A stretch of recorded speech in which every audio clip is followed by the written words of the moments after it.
सप्तप्राकारमध्ये सरसिजमुकुटोद्भासमाने विमाने कावेरी मध्यदेशे फणिपतिशयने शेषपर्यङ्कभागे निद्रामुद्राभिरामं कटिनिकटशिरः पार्श्वविन्यस्तहस्तम् पद्माधात्रीकराभ्यां परिचितचरणौ रङ्गराजं भजेऽहम्। यो नित्यमच्युतपदाम्बुज युग्मरुग्मव्यामोहतः तदितराणि तृणाय मेने अस्मद्गुरोः भगवतोऽस्य दयैकसिन्धोः रामानुजस्य चरणौ शरणं प्रपद्ये।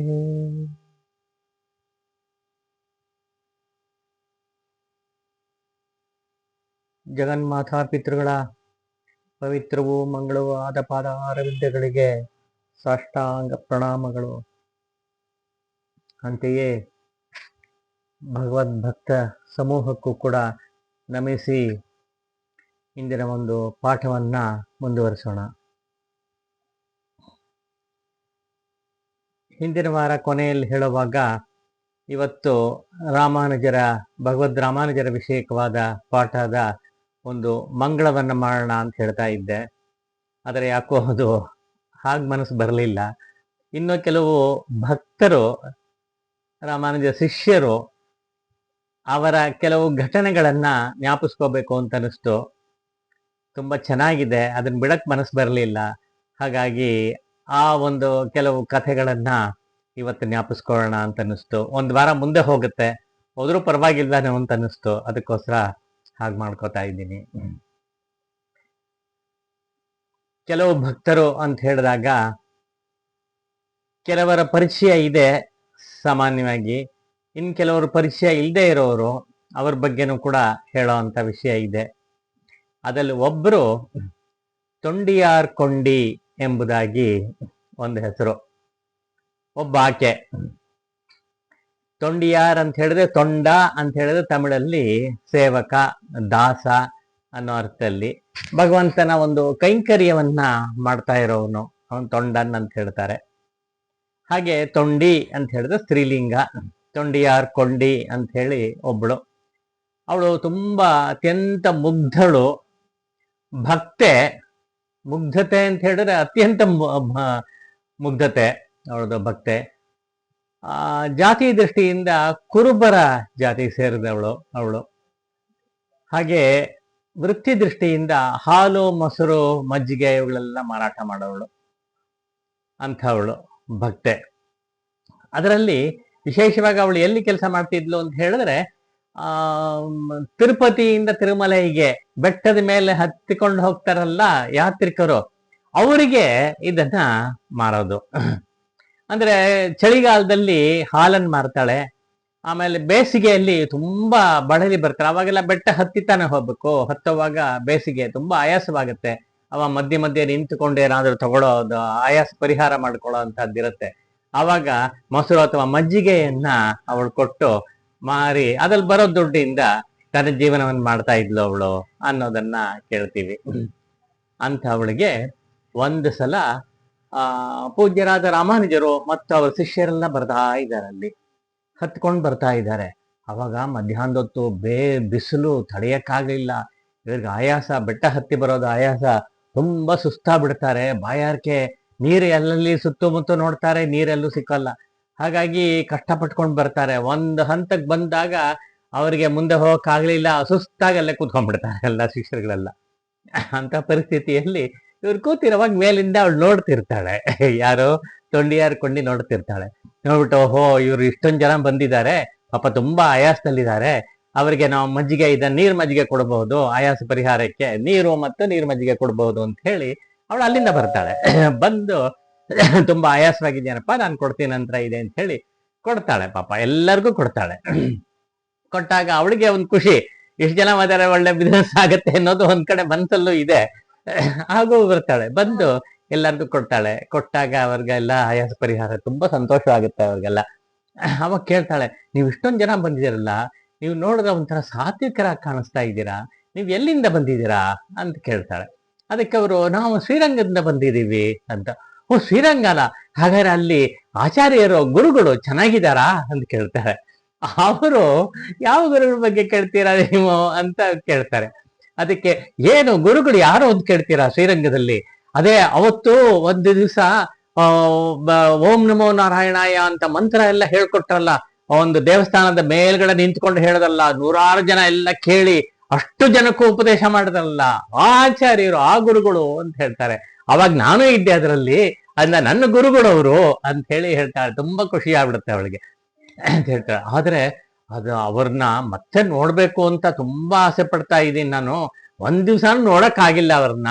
ಅವ್ರು ನೋಡ್ಬೇಕು ಅಂದ್ರೆ ಮತ್ತೆ ಅಲ್ಲೇ ಹೋಗ್ಬೇಕಾಗತ್ತೆ. ಅಲ್ಲಿ ಹೋಗಕ್ಕೆ ನನಗೆ ಶಕ್ತಿ ಇಲ್ಲಪ್ಪ, ವಯಸ್ಸಾಗೋಯ್ತು. ಮತ್ತೆ ಇನ್ನೊಂದು, ಹೋಗ್ಬೇಕಾದ್ರೆ ಶಕ್ತಿ ಇದ್ರೂ ಕೂಡ ಹೋಗಕ್ ಆಗಲ್ಲ, ನನ್ ದುಡ್ಡಿಲ್ಲ, ನಂತರ ಖರ್ಚು ಮಾಡಕ್ ಆಗಲ್ಲ. ಆದ್ರೆ ಅವ್ರನ್ನ ಒಂದ್ ಸಲ ನೋಡ್ಬೇಕು ಅಂತ ತುಂಬಾ ಆಸೆ ಇದೆ ನನಗೆ ಅಂತ ಹೇಳ್ತಾಳೆ. ಯಾವಾಗ ಸಿಗ್ತಾರೋ ಏನೋ ಗೊತ್ತಿಲ್ಲ ಅನ್ನೋ ಹಾಗೆ ಹೇಳ್ಕೊತಾಳೆ. ಆವಾಗ ಶಿಷ್ಯರೆಲ್ಲ, ಅಯ್ಯೋ ನೀವೇನು ಯೋಚನೆ ಮಾಡ್ಬೇಡಮ್ಮ, ಇಲ್ಲೇ ಇದ್ದಾರೆ, ಇಲ್ಲಿ ಬಂದಿದ್ದಾರೆ ಅವರು, ತೋರಿಸ್ತೀವಿ ನಿಮ್ಗೆ, ಅವ್ರ ಹತ್ರ ಕರ್ಕೊಂಡು ಹೋಗ್ತೀನಿ, ಯೋಚನೆ ಮಾಡ್ಬೇಡ ಅಂತ ಹೇಳ್ಬಿಟ್ಟು, ಹೌದಾ ಇಲ್ಲೇ ಇದ್ದಾರಾ ಅಂತ ಹೇಳಿ ತುಂಬಾ ಒಂದು ಸಂತೋಷವಾಗಿ ಅವ್ರು ಕೇಳ್ತಾಳೆ. ಆಯ್ತು ಅಂತ ಹೇಳಿ ಎಲ್ಲ ಕರ್ಕೊಂಡು ಹೋಗ್ತಾರೆ. ಆಚಾರ್ಯ ಮುಂದೆ ನಿಲ್ಲಿಸ್ತಾರೆ. ಅವ್ರು ದೂರದಿಂದ ನೋಡ್ಬಿಟ್ಟು ಎಷ್ಟು ಖುಷಿ ಆಗೋಯ್ತು ಅಂತ ಹೇಳಿದ್ರೆ, ಹಾಲು ಉಕ್ಕಿ ಬಂದ್ರೆ ಹೇಗಾಗುತ್ತೋ ಹಾಗೆ ಅಷ್ಟು ಖುಷಿ ಪಡ್ತಾಳೆ ಅವಳು. ಖುಷಿ ಪಟ್ಟು ಹೋಗಿ ದಡಾರಂತ ಅವ್ರ ಪಾದಕ್ಕೆ ಬಿದ್ದು ನಮಸ್ಕಾರ ಮಾಡ್ತಾಳೆ. ನಮಸ್ಕಾರ ಮಾಡಿ ತುಂಬಾ ಸಂತೋಷ ಆಯಿತು. ಇವ್ರುಗಳ ಹತ್ರ ಎಲ್ಲ ಮಜ್ಜಿಗೆ ಕೊಟ್ಟು ದುಡ್ಡು ತಗೊಂಡಿರ್ತಾಳೆ ಅವಳು, ಯಾಕಂದ್ರೆ ಅವಳು ವೃತ್ತಿಯೇ ಹಾಗೆ ತಗೊಂಡಿರ್ತಾಳೆ. ಅಯ್ಯೋ, ಆಚಾರ್ಯನ್ ನೋಡಿದ್ಮೇಲೆ ಅವಳು ತುಂಬಾ ಇದಾಗೋಯ್ತು. ಅಯ್ಯೋ, ಇವು ಸಾತ್ವಿಕರು, ಇವ್ರ ಹತ್ರ ದುಡ್ಡು ತಗೊಂಡ್ಬಿಟ್ಟೆ ನಾನು, ಈ ದುಡ್ಡು ನನಗ್ ಬೇಡ, ನಾನು ಇದನ್ನ ಹಿಂತಿರುಗಿಸ್ಬಿಡ್ತೀನಿ, ಇದನ್ನ ಬೇಡ. ಅರೆ ಗುರುಗಳೇ, ನೀವು ಕೊಡ್ತಿರಲ್ಲ, ನೀವು ನನಗೆ ಕೊಡ್ಬೇಕು, ನಿಮ್ಮ ದುಡ್ಡೇ ನನಗೆ ಹೆಚ್ಚು ಪ್ರಯೋಜನ ಆಗೋದು, ಅದೇ ಬೇಕು ನನಗೆ, ನೀವು ಕೊಡ್ಬೇಕು ಅಂತ ಹೇಳ್ತಾಳೆ. ಅದಕ್ಕೆ, ಹೌದಮ್ಮ, ಎಷ್ಟು ಕೊಡ್ಬೇಕು ಏನೋ ಅಂತ ಹೇಳಮ್ಮ ಅಂತ ಹೇಳ್ತಾರೆ ಅವರು. ಅವ್ರಿಗೆ ಏನು ಅಂತ ಗೊತ್ತಾಗಲ್ಲ. ಬಂದು ಪ್ರಭೋ ಅಂತ ಬಂದು ಕಾಲಿಗೆ ಬೀಳ್ತಾಳೆ. ಗುರುಗಳೇ, ಪ್ರಭೋ ಕಾಪಾಡ್ಬೇಕು ಅಂತೆಲ್ಲ ಕೇಳ್ತಾಳೆ. ಅವ್ರಿಗೆ ಏನು ಅಂತ ಗೊತ್ತಾಗಲ್ಲ, ಯಾರು ಏನು ಗೊತ್ತಾಗಲ್ಲ. ಅವಾಗ ಶಿಷ್ಯರೆಲ್ಲ ಹೇಳ್ತಾರೆ, ಇವ್ರ ಬಗ್ಗೆ ಪರಿಚಯ ಕೊಡ್ತಾರೆ. ಹಿಂದೆ ಅವಳು ಹೇಳಿದ್ಲಲ್ಲ ಅದೆಲ್ಲ ಹೇಳ್ತಾಳೆ. ಉಪದೇಶ ಮಾಡಿದ್ದು ಇವಳು ತಮ್ಮನ್ನೇ ಗುರು ಅಂತ ಇಟ್ಕೊಂಡಿದ್ದಾಳೆ ಅಂತೆಲ್ಲ ಹೇಳ್ತಾರೆ. ಅದಾಯ್ತು. ಅದಾದ್ಮೇಲೆ ಎಷ್ಟಮ್ಮ ಕೊಡ್ಬೇಕು ಅಂತಾರೆ. ನೋಡಿ, ನಾನ್ ಕೇಳಿದ್ ದೊಡ್ಡ ಇದು ಮೊತ್ತ, ಅದನ್ನ ನೀವು ಕೊಡ್ಬೇಕು ಅಂತ ಹೇಳ್ತಾರೆ. ಕೊಡ್ತೀನಿ ಅಂತ ಹೇಳಿ ಮಾತು ಕೊಡಿ ಅಂತ ಹೇಳಿ ಪ್ರಾಮಿಸ್ ತಗೋತಾಳೆ ಅವಳು. ಆಯ್ತಮ್ಮ ಅಂತ ಹೇಳ್ತಾರೆ. ಸರಿ, ಪ್ರಾಮಿಸ್ ಮಾಡಾಯ್ತು. ಈಗ ಅವಳು ಕೇಳ್ತಾಳೆ, ಏನು ಅಂತ ಹೇಳಿದ್ರೆ, ತಮ್ಮ ಕಡೆಯಿಂದ ನನಗೆ ಒಂದು ಶಿಫಾರಸ್ ಪತ್ರ ಬೇಕು ಅಂತ ಕೇಳ್ತಾಳೆ. ಶಿಫಾರಸ್ ಪತ್ರನ ಯಾರು ಕೊಡ್ಬೇಕು, ನಾನು ಏನಂತ ಬರೀಬೇಕು, ಏನಮ್ಮ ಹೀಗೆ ಕೇಳ್ತಾ ಇದೆಯಲ್ಲ ಅಂತಾರ ಅವರು. ಅದಕ್ಕೆ, ಇಲ್ಲ ಕೊಡ್ತೀನಿ ಅಂತ ಹೇಳಿದ್ದೀರಾ, ಕೊಟ್ಟೆ ಕೊಡ್ಬೇಕು ಅಂತ. ಸರಿ, ಏನಂತ ಬರಿಬೇಕು ಅಂತ ಹೇಳಿದ್ರೆ, ನೋಡಿ, ತಿಮ್ಮಪ್ಪರಿಗೂ ಒಂದು ಕಾಗದ ಬರಿಬೇಕು ನೀವು. ಏನ್ ಬರಿಬೇಕು, ಇವಳಿಗೆ ಮೋಕ್ಷ ಕೊಡಪ್ಪ ಅಂತ ಕೇಳ್ಬೇಕು ಅಂತ ಹೇಳ್ತಾಳೆ. ಹೌದಮ್ಮ, ಈ ಮೋಕ್ಷ ಏನಮ್ಮ, ಒಂದು ಪತ್ರದಲ್ಲಿ ಮೋಕ್ಷ ಸಿಗತ್ತಾರಮ್ಮ ಎಲ್ಲಾದ್ರೂ ಅಂತಾರೆ ರಾಮಾನುಜರು. ಅದಕ್ಕೆ, ಆ ತಿಮ್ಮಪ್ಪ ಎಲ್ಲಿ, ನಾನ್ ಬರ್ಕೊಟ್ರೆ ಆ ತಿಮ್ಮಪ್ಪ ಎಲ್ಲಾದ್ರೂ ಕೊಟ್ಬಿಡ್ತಾರೇನಮ್ಮ, ನನ್ನ ಶಿಫಾರಸಿಂತ ಆಗತ್ತೇನಮ್ಮ ಅದು ಅಂತ ಅವ್ರು ಕೇಳ್ತಾರೆ. ಅದಕ್ಕೆ, ಇಲ್ಲ ನಾನು ಕೇಳಿದ್ದೀನಿ ಗುರುಗಳೇ, ನನ್ಗೆ ಗೊತ್ತು, ನೀವು ನೇರವಾಗಿ ದೇವ್ರ ಹತ್ರ ಎಷ್ಟು ಮುಂದತೆ ನೋಡಿ ಅವಳಿಗೆ, ನೀವು ದೇವ್ರ ಹತ್ರ ನೇರವಾಗಿ ಮಾತಾಡ್ತೀರಂತೆ ಅಂತೆಲ್ಲ ಕೇಳಿದ್ದೀನಿ. ಅದು ಅಲ್ಲದೆ ನೀವ್ ಏನಾದ್ರೂ ಒಂದ್ ಮಾತು ಹೇಳ್ಬಿಟ್ರೆ ತಿಮ್ಮಪ್ಪ ಅದು ನಡೆಸ್ಕೊಡ್ತಾನಂತೆ, ನಾನು ಕೇಳಿದ್ದೀನಿ, ಆದ್ರೆ ನೀನ್ ಬರ್ಕೊಡ್ಬೇಕು ಅಂತ ಇದ್ ಮಾಡ್ತಾಳೆ. ಇಲ್ಲಮ್ಮ, ಅದು ತುಂಬಾ ಕಷ್ಟಮ್ಮ, ಪತ್ರ ಬರ್ಕೊಟ್ಟು ಮೋಕ್ಷ ಸಿಗೋದು ಅಂದ್ರೆ ಆಗಲ್ಲಮ್ಮ. ಒಂದ್ ಕೆಲಸ ಮಾಡು, ಅದ್ರ ಬದಲು ಬೇರೆ ಇನ್ಯಾರಾದ್ರೂ ಕೇಳಿ ನೀನು ಕೊಡ್ತೀನಿ ಅಂತ ಹೇಳ್ತಾರೆ. ಇಲ್ಲ ನನಗೆ ಅದೇ ಬೇಕು, ಅದು ಒಂದೇ ಬೇಕು, ನೀವು ಪತ್ರ ಬರ್ಕೊಡ್ಬೇಕು, ನನಗೆ ಮೋಕ್ಷ ಬೇಕು ಅಂತ ಹೇಳಿ ನಾನು ಈ ಜಾಗ ಬಿಟ್ಟು ಹೋಗಲ್ಲ ಅಂದ್ರೆ ಬರ್ತಿರುವಾಗಲೂ ಕೂತ್ಬಿಡ್ತಾಳೆ ಅಂತ ಅವಳು. ಅದಕ್ಕೆ ನೋಡ್ತಾರೆ, ಇನ್ನೇನು ಮಾಡಕ್ಕಾಗಲ್ಲ ಅಂತೇಳಿ ತಗೊಂಡು ಒಂದ್ ಕಾಗದ ಬರೀತಾರಂತೆ ಅವರು. ಬರೆದ್ಬಿಟ್ಟು ಬರ್ದಿದ್ದೆ ತಡ ಅವ್ರ ಹತ್ರ ಕೈ ಇಸ್ಕೊಂಡು ಓಡ್ತಾಳಂತೆ ಅವಳು. ಓಡಿ ಹೋಗ್ತಾಳೆ, ಆ ದೇವಾಲಯದ ಕಡೆ ಹೋಗ್ತಾಳೆ, ತಿರುಪತಿ ತಿಮ್ಮಪ್ಪನ ಕಡೆ ಹೋಗ್ತಾಳೆ. ಅಲ್ಲಿ ಅವಳು ಓಡೋ ಸ್ಪೀಡಲ್ಲಿ ಯಾರೋ ತಡೆಯಕ್ಕಾಗಲ್ಲ, ಅವಳನ್ನ ತಡೆಯೋ ಹಾಗೂ ಇಲ್ಲ, ಹಂಗಿದೆ. ನೇರವಾಗಿ ಹೋಗ್ತಾಳೆ, ತಿಮ್ಮಪ್ಪನ ಮುಂದೆ ನಿಂತ್ಕೊಂಡ್ಬಿಡ್ತಾಳಂತ. ಅಲ್ಲಿವರೆಗೂ ಹೊರಟೋಗ್ತಾಳೆ ಅವಳು. ಹೋಗ್ಬಿಟ್ಟು ತಿಮ್ಮಪ್ಪನ ಮುಂದೆ ನಿಂತ್ಕೊಂಡ್ಬಿಟ್ಟು, ಅಪ್ಪ ತಿಮ್ಮಪ್ಪ, ನೋಡು, ನಾನು ನನ್ನ ಗುರುವಾದ ರಾಮಾನುಜರಿಂದ ಒಂದು ಕಾಗದ ಬರ್ಸ್ಕೊಂಡ್ ಬಂದಿದ್ದೀನಿ ನಾನು. ನೋಡು, ಇದನ್ನ ನಿನ್ನ ಪಾದದಲ್ಲಿ ಸಮರ್ಪಣೆ ಮಾಡ್ತಾ ಇದ್ದೀನಿ. ನೀನ್ ಓದ್ಕೋ, ಚೆನ್ನಾಗಿ ಓದ್ಕೋ, ಮತ್ತೆ ಮತ್ತೆ ಓದೋದನ್ನ ಓದ್ಬಿಟ್ಟು ನನ್ಗೆ ಕೂಡಲೇ ಮೋಕ್ಷ ಕೊಟ್ಬಿಡು ಅಂತ ಹೇಳಿ ಅವಳ ಪಾದಕ್ಕೆ ಬೀಳ್ತಾಳಂತೆ. ರಾಮಾನುಜರಿಂದ ಬರ್ಕೊಂಡ್ಬಂದಿದ್ದೀನಿ, ಆದ್ರಿಂದ ನೀನ್ ಕೊಟ್ಟೆ ಕೊಡ್ಬೇಕು ಅಂತ ಹಾಗೆ ಅವಳಿಗೆ ಅದು ಕೂಡಲೇ ಕೊಡ್ಬೇಕು ಅಂತ ಹೇಳಿ ಪಾದಲ್ಲಿ ಹಾಗೇ ಬೀಳ್ತಾಳಂತೆ. ಬಿದ್ದು ಹಾಗೇ ಇರ್ತಾಳೆ. ಆಮೇಲೆ ನೋಡಿ ಎಳ್ಳೇ ಇಲ್ಲ ಅವಳು ಅಂತ ಹೇಳ್ತಾರೆ. ಅಂದ್ರೆ ಮೋಕ್ಷವನ್ನ ಅವಳು ಇಷ್ಟದಂತೆ ಪಡ್ಕೊಂಡ್ಬಿಟ್ಲು. ರಾಮಾನುಜರು ಬರ್ಕೊಟ್ಟ ಮೇಲೆ ತಿಮ್ಮಪ್ಪ ಬಿಡ್ತಾನ, ಕೊಟ್ಟೆ ಕೊಡ್ತಾನೆ ಮೋಕ್ಷ ಅಂತ ಭಕ್ತೆ ಅವಳು ಅಂತ ಹೇಳಿ. ಅವಳು ಕೇಳಿದ್ ಎಷ್ಟು ಚೆನ್ನಾಗಿತ್ತು ನೋಡಿ. ಈ ದುಡ್ಡು ಬೇಡ ನನಗೆ, ನಿಮ್ ಕಡೆಯಿಂದ ಒಂದ್ ದುಡ್ಡು ಬೇಕು, ಹಣ ಬೇಕು, ಆ ದೊಡ್ಡ ಹಣ ಮೊತ್ತ ಅದು, ಅದ್ರಲ್ಲಿ ಕೊಡ್ಬೇಕು ಅಂತ ಕೇಳದ್ಲಲ್ಲ. ಅಂದ್ರೆ ಹೇಗೆ ಅವಳು ಇದ್ ಮಾಡ್ಕೊಂಡ್ಬಿಟ್ಲು ಅಂತ. ಹಾಗೆ ಸಂಸ್ಕಾರ, ಜಾತಿ, ಮತ ಇದರ ಯಾವುದು ನೋಡಲ್ಲ, ಹಿಂದೆ ನೋಡೋದ್ವಲ್ಲ ಮುಸಲ್ಮಾನ್ ಹುಡುಗಿ ಹೇಗೆ ಭಗವಂತನ ಮೇಲ್ಕೋಟೆಯಲ್ಲಿ ಹೋಗಿ ಭಗವಂತನ ಪಾದಕ್ಕೆ ಬಿದ್ಲು ಅಂತ, ಹಾಗೆ ಇಲ್ಲಿ ಕುರುಬರ ಒಂದು ಮಹಿಳೆ ಅವಳು ಹೇಗೆ ಮಾಡಲು, ವೃದ್ಧೆ ಇವಳು ಮಾಡಲು ಮೋಕ್ಷವನ್ನು ಪಡ್ಕೊಂಡು ಅನ್ನೋದನ್ನ ಒಂದು ಸುಂದರವಾದ ಕಥೆ ಇದು. ಇದನ್ನ ಕೇಳ್ತೀವಿ. ಮತ್ತೊಂದು ಸನ್ನಿವೇಶ, ಅನಂತಾಚಾರ್ಯರು ಅಂತ, ಅವರಿಗೆ ಬೇರೆ ಬೇರೆ ತರಹ ಕರೀತಾರೆ. ಆನಂದಾಚಾರ್ಯ ಅಂತಲೂ ಕರೀತಾರೆ, ಅನಂತಾಚಾರ್ಯರು ಅಂತ ಕರೀತಾರೆ, ಆನಂದಾಳ್ವಾರ್ ಅಂತಾರೆ, ಅನಂತ ಸೂರಿ ಅಂತಾರೆ. ಹೀಗೆ ಬೇರೆ ಬೇರೆ ಹೆಸರುಗಳಿಂದ ಕರೆಯೋ ಒಂದು ರೂಢಿ ಇದೆ. ಬೇರೆ ಬೇರೆ ಪುಸ್ತಕಗಳಲ್ಲಿ ಬೇರೆ ತರ ಬರುತ್ತೆ. ಇರ್ಲಿ, ಒಂದು ಅನಂತಾಚಾರ್ಯ ಅಂತ ನಾವು ಇಟ್ಕೊಳ್ಳೋಣ. ಅವರ ಊರು ಕಿರಂಗೂರ್ ಅಂತ. ಕಿರಂಗೂರಿಂದ ನಾವು ಇಲ್ಲಿಂದ ಶ್ರೀರಂಗಪಟ್ಟಣಕ್ಕೆ ಹೋಗ್ತಾ ದಾರಿಯಲ್ಲಿ, ಶ್ರೀರಂಗಪಟ್ಟಣದಿಂದ ಮೈಸೂರು ಹೋಗ್ತೀವಲ್ಲ, ಅಲ್ಲಿ ದಾರಿಯಲ್ಲಿ ಸಿಕ್ಕುತ್ತೆ ಕಿರಂಗೂರು ಅಂತ ಒಂದು ಸಣ್ಣ ಹಳ್ಳಿ ಅದು.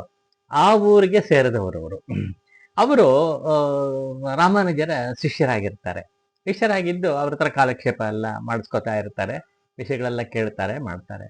ಒಂದು ಸಲ ಏನ್ ಮಾಡ್ತಾರೆ, ರಾಮಾನುಜರು ಪಾಠ ಮಾಡ್ತಾ ಇರೋವಾಗ ತಿರುವಾಯ್ಮೊഴി ಪಾಶುರ, ಒழிவில் ಕಾಲಮೆல்லாம் ಉಡನಾಯಿ ಮನ್ನಿ ಅಂತ ಹೇಳಿ, ಒழிವಿಲ ಅಡಿಮೈ ಶಯ್ಯಂ ನಾಮ್ ಅಂತ ಹೇಳಿ ಒಂದು ಪಾಶುರ ಬರುತ್ತೆ. ತುಂಬಾ ಚೆನ್ನಾಗಿದೆ ಅದು. ತಿರುಪತಿ ಶ್ರೀನಿವಾಸನ ಬಗ್ಗೆ ಹೇಳೋವಂಥದ್ದು. ಬಿಡುವಾಗಿದ್ದಾಗೆಲ್ಲ ನಾವು ನಿನ್ನ ಒಂದು ಸೇವೆಯನ್ನ ಮಾಡ್ಬೇಕಪ್ಪ ನಾವು ಅಂತ ಹೇಳಿ ಸೇವೆ ಮಾಡ್ತೀವಿ ಅಂತ ಹೇಳಿ ಹೇಳುವಂತ ಒಂದಿದು. ನಿನ್ನ ಸೇವೆಯನ್ನೇ ಮಾಡ್ಬೇಕು ಅಂತ ಹೇಳಿ ಒಂದು ಸಂಕಲ್ಪ ಮಾಡ್ಕೊಂಡು ಮಾಡೋವಂಥ ಒಂದಿದು. ಅದನ್ನ, ಆ ಪಾಶುರವನ್ನ ಹೇಳ್ತಾ ಇರ್ತಾರೆ ರಾಮಾನುಜರು. ಹೇಳ್ಬಿಟ್ಟು ಎಲ್ಲ ಮುಗಿದ ಮೇಲೆ ಒಂದು ಪ್ರಶ್ನೆ ಕೇಳ್ತಾರಂತೆ.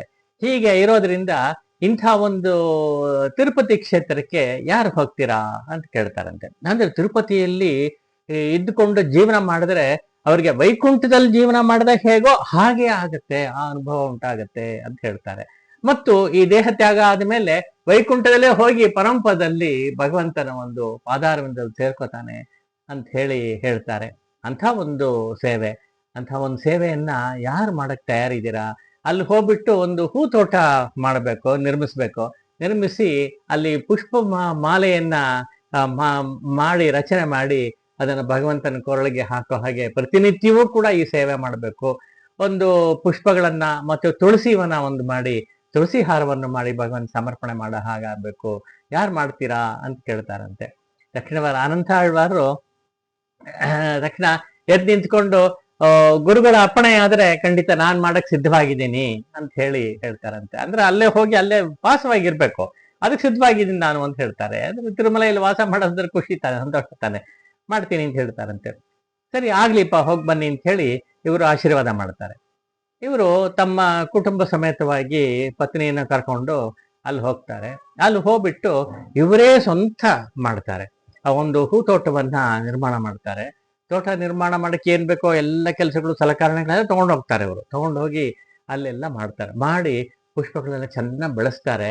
ಅವನ್ ತುಳಸಿ ವನವನ್ನ ಬೆಳೆಸ್ತಾರೆ, ಒಂದು ನಂದವನ, ಅದಕ್ಕೆ ರಾಮಾನುಜ ನಂದವನ ಅಂತಲೇ ಹೆಸರಿಡ್ತಾರೆ. ಇಟ್ಟು ಅದನ್ನ ಬೆಳೆಸ್ತಾರೆ. ಹೀಗೆ ಬೆಳೆಸಿ ತಾವೇ ಮಾಲೆಯನ್ನು ಕಟ್ಟಿ ಭಗವಂತನ ಪ್ರತಿನಿತ್ಯವೂ ಕೂಡ ಸಮರ್ಪಣೆ ಮಾಡ್ತಾರೆ. ಸಮರ್ಪಣೆ ತುಂಬಾ ಸಂತೋಷವಾಗುತ್ತೆ ಅವ್ರಿಗೂ ಕೂಡ. ಹಾಗೆ ಹೀಗೆ ಮಾಡ್ತಾ ಇದ್ದಾರೆ ಅವರು. ತುಂಬಾ ಚೆನ್ನಾಗಿರುವಂತಹ ಒಂದು ನಂದನ ವನವನ್ನ ಅವರು ನಿರ್ಮಾಣ ಮಾಡಿದ್ದಾರೆ ಅಂತ ಕೇಳಿ ರಾಮಾನುಜರು ತುಂಬಾ ಸಂತೋಷ ಆಗತ್ತೆ, ಪರಮ ಸಂತೋಷ ಆಗತ್ತಂತೆ. ಅವರು ಹಾಗೆ ಸರಿ ಮಾಡ್ತಾ ಇದ್ದಾನೆ, ಮಾಡ್ಲಿ ಅಂತ ಹೇಳಿ ಮಾಡ್ತಾ ಇರ್ತಾರೆ.